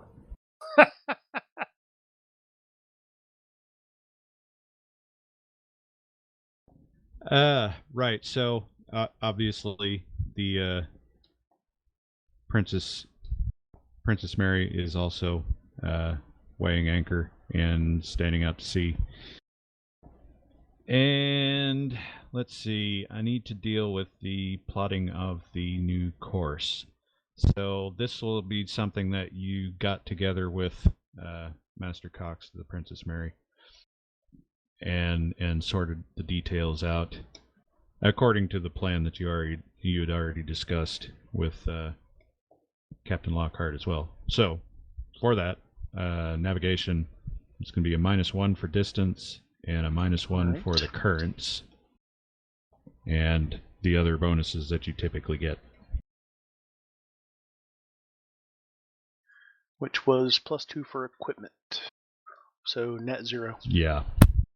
Did we work out whether the vehicle bond will come into effect here?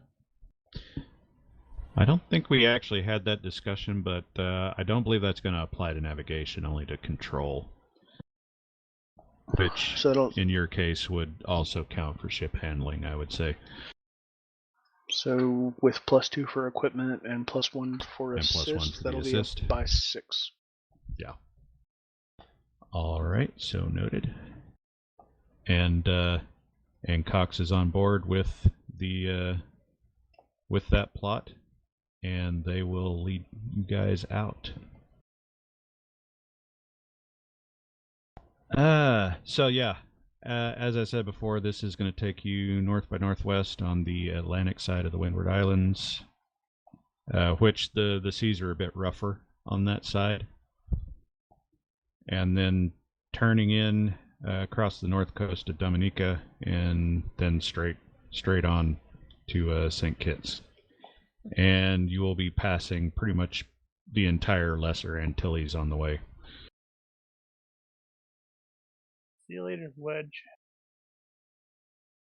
No, Wedge is a Greater Antilles. That's true. See So, you later, Ramus. for the record, if anything, if for any reason you feel the need, the first island you're going to come across there is Martinique, excuse me, which is basically the French capital in the Caribbean. Dominica is an English territory, if I'm not mistaken, and then Guadeloupe is another French one on the way. This map, is it period? Yes. Because all the Pretty British close. ports are shaded. Yeah, I know that's typically a later thing that you see, but this is a pretty close. I don't remember exactly. I think it may be like 1750s or something like that. So it might not be accurate for when we're playing. Like, not exactly accurate, but close. No, I had a date on this thing.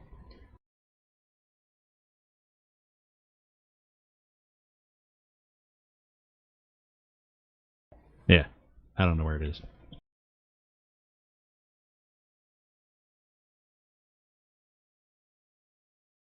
But yeah, in the case of pretty much all these maps, take it with a grain of salt. There may be inaccuracies. At any rate, Look you're going to at be passing a lot of... Florida, a little overweight. Well, yeah, obviously. Obviously, there are going to be some inaccuracies in that regard. And bear in mind, I've got Google Earth over here, so whatever I'm drawing up as far as the actual mileage and everything goes, that is accurate.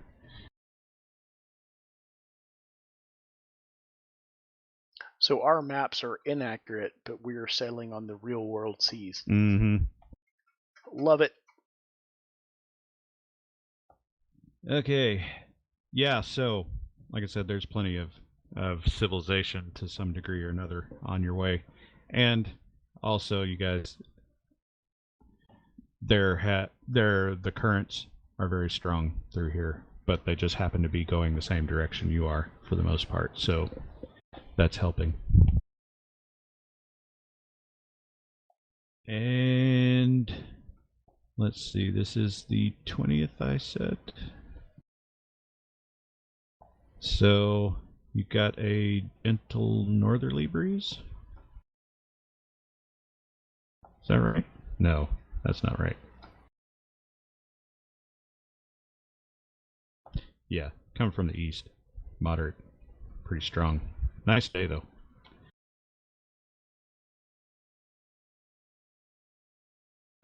And let's see, have I missed anything? 1732. Is it? Where That did you map, see it? yeah. I googled it. Ah, okay. Yeah, I thought it was close, just not that close. I think that was the closest one I could find that was of a sufficient size to make it useful. Yeah, I googled the map of the West Indies, and then I found what is the guy's name? Herman Mall. Right. Yeah, Herman Mall, the geographer. You'd think they'd All right. actually have the date on the map. Some of them do, some of them don't. I think that one may actually have the date on there somewhere. I just don't remember where. It's huge, so I have to pan around a lot to find it. Well, I always look. I did pan around. I didn't see the date. Doesn't mean it's not there.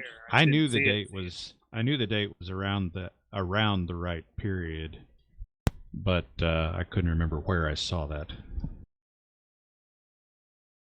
I should make a note of that somewhere. I started making a note of the dates on all the maps I was using. Hey, our flag has the right flag. Well, yes. No. Did you manip that? Because I don't think No. I've seen that image before.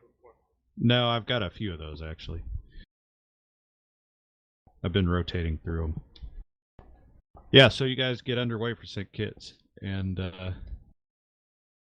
as you guys are exiting the Hey, Gal. bay, you will look back and see that the Rumjack is also clearing port. Salute as we sail by.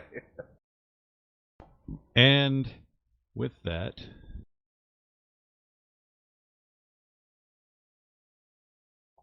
cut to black. Cue the music. Roll the credits. Nice.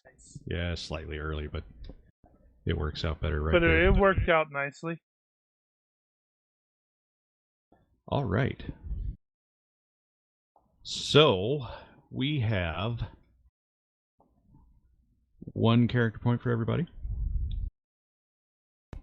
We also have stability.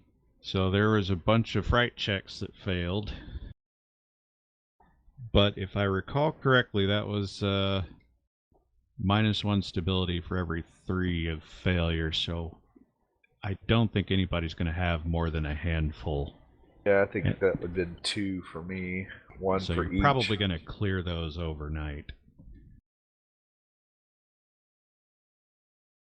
So I'm gonna say we won't record that because you will have dealt with it one way or another. Some had more interesting dealings with it. Yep. I was fine. Claude was outie. Let's see. Yeah, and then Claude got some. So whoever has Claude, go ahead and clear that. Or actually, you don't have to. I can clear that. Players can't clear the owner. Thought So they you have could. to do it anyway. You can only whatever. release. You can't clear owner. Oh, I think I meant release, and I guess you don't have to release it for me to clear it. Yeah, so any business?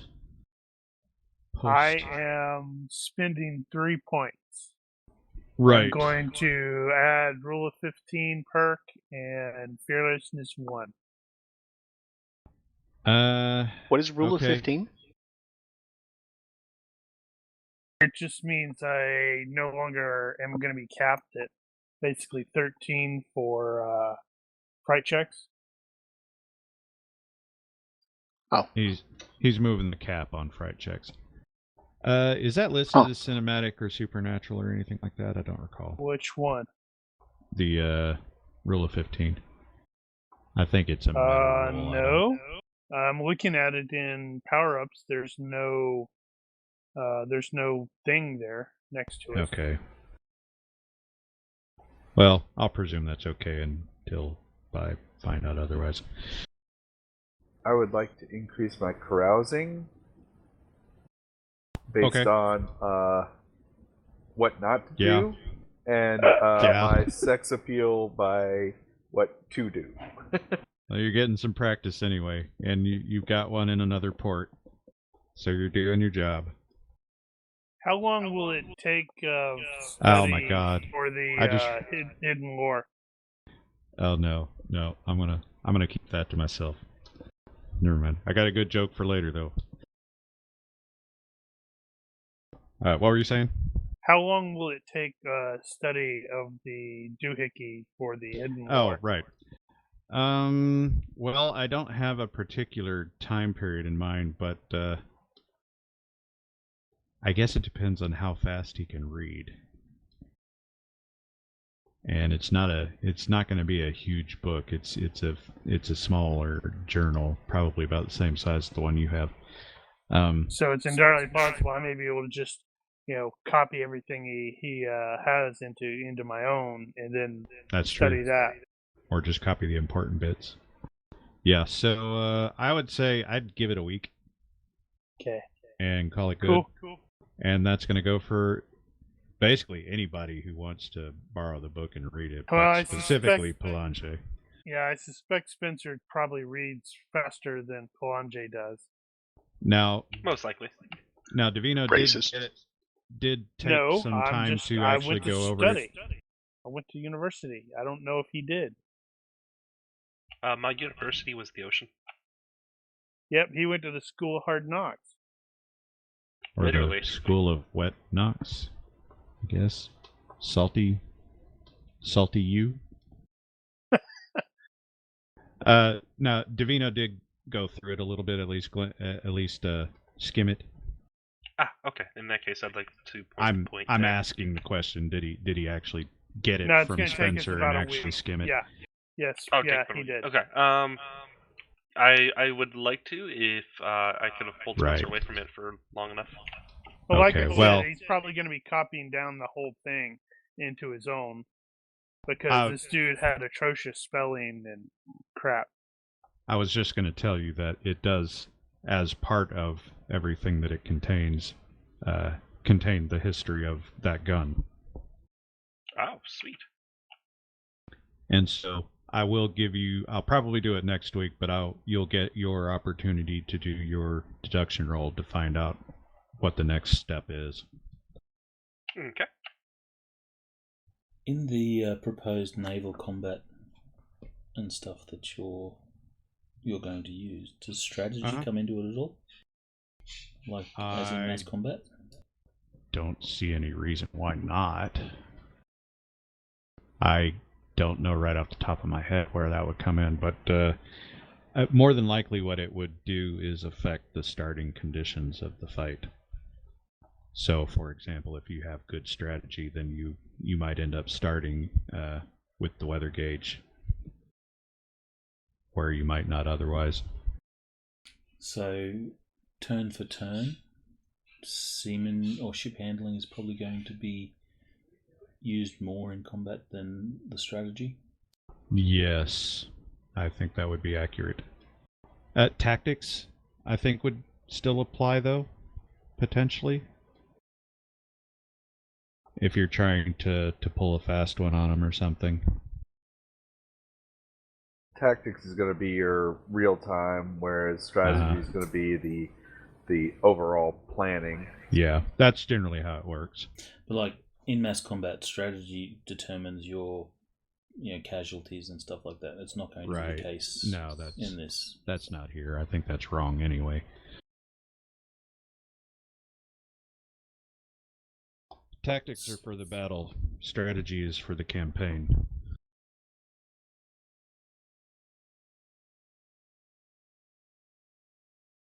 Okay.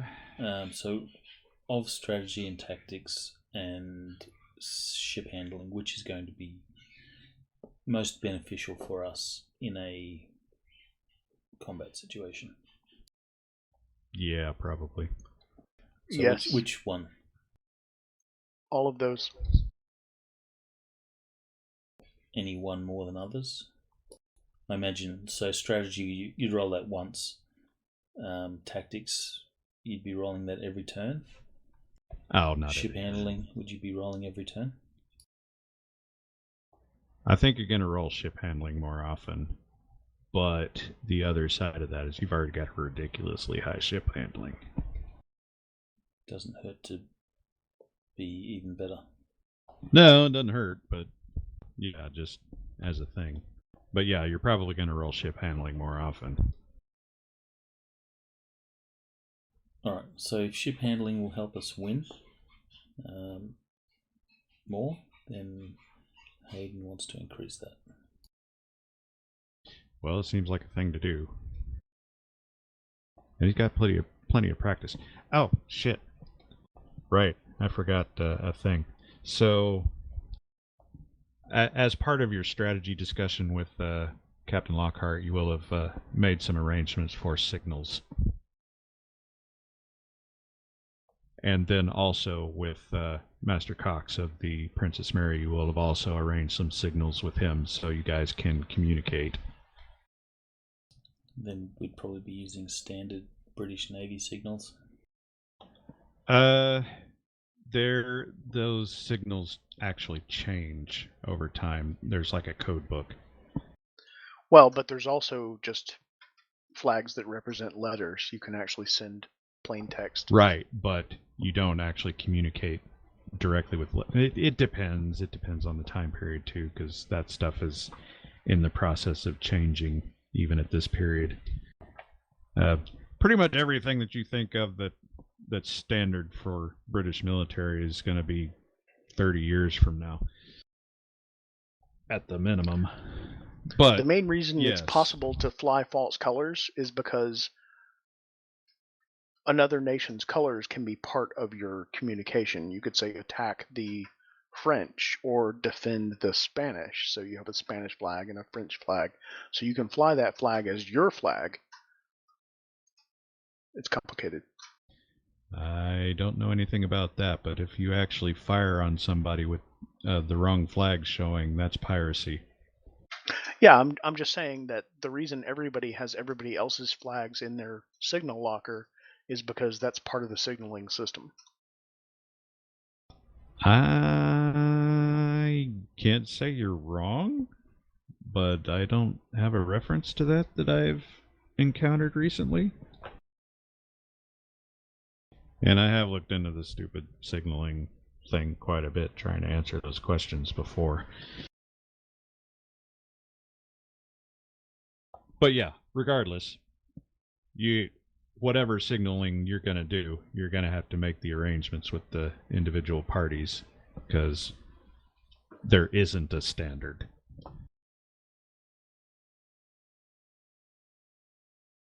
Alright, so we'll have those arrangements. But you've done that. So when it comes time to signal, you can not have to worry about it.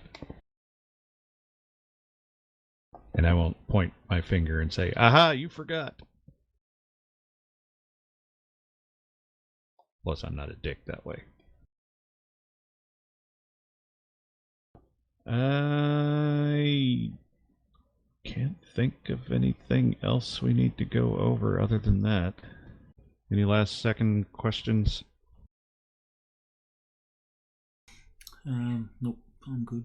I spent my points. So. All right, well. If you're watching this and you have questions, corrections, suggestions, or general hecklings, feel free to leave a comment here or find us on Discord. Thank you for watching. Olympus out.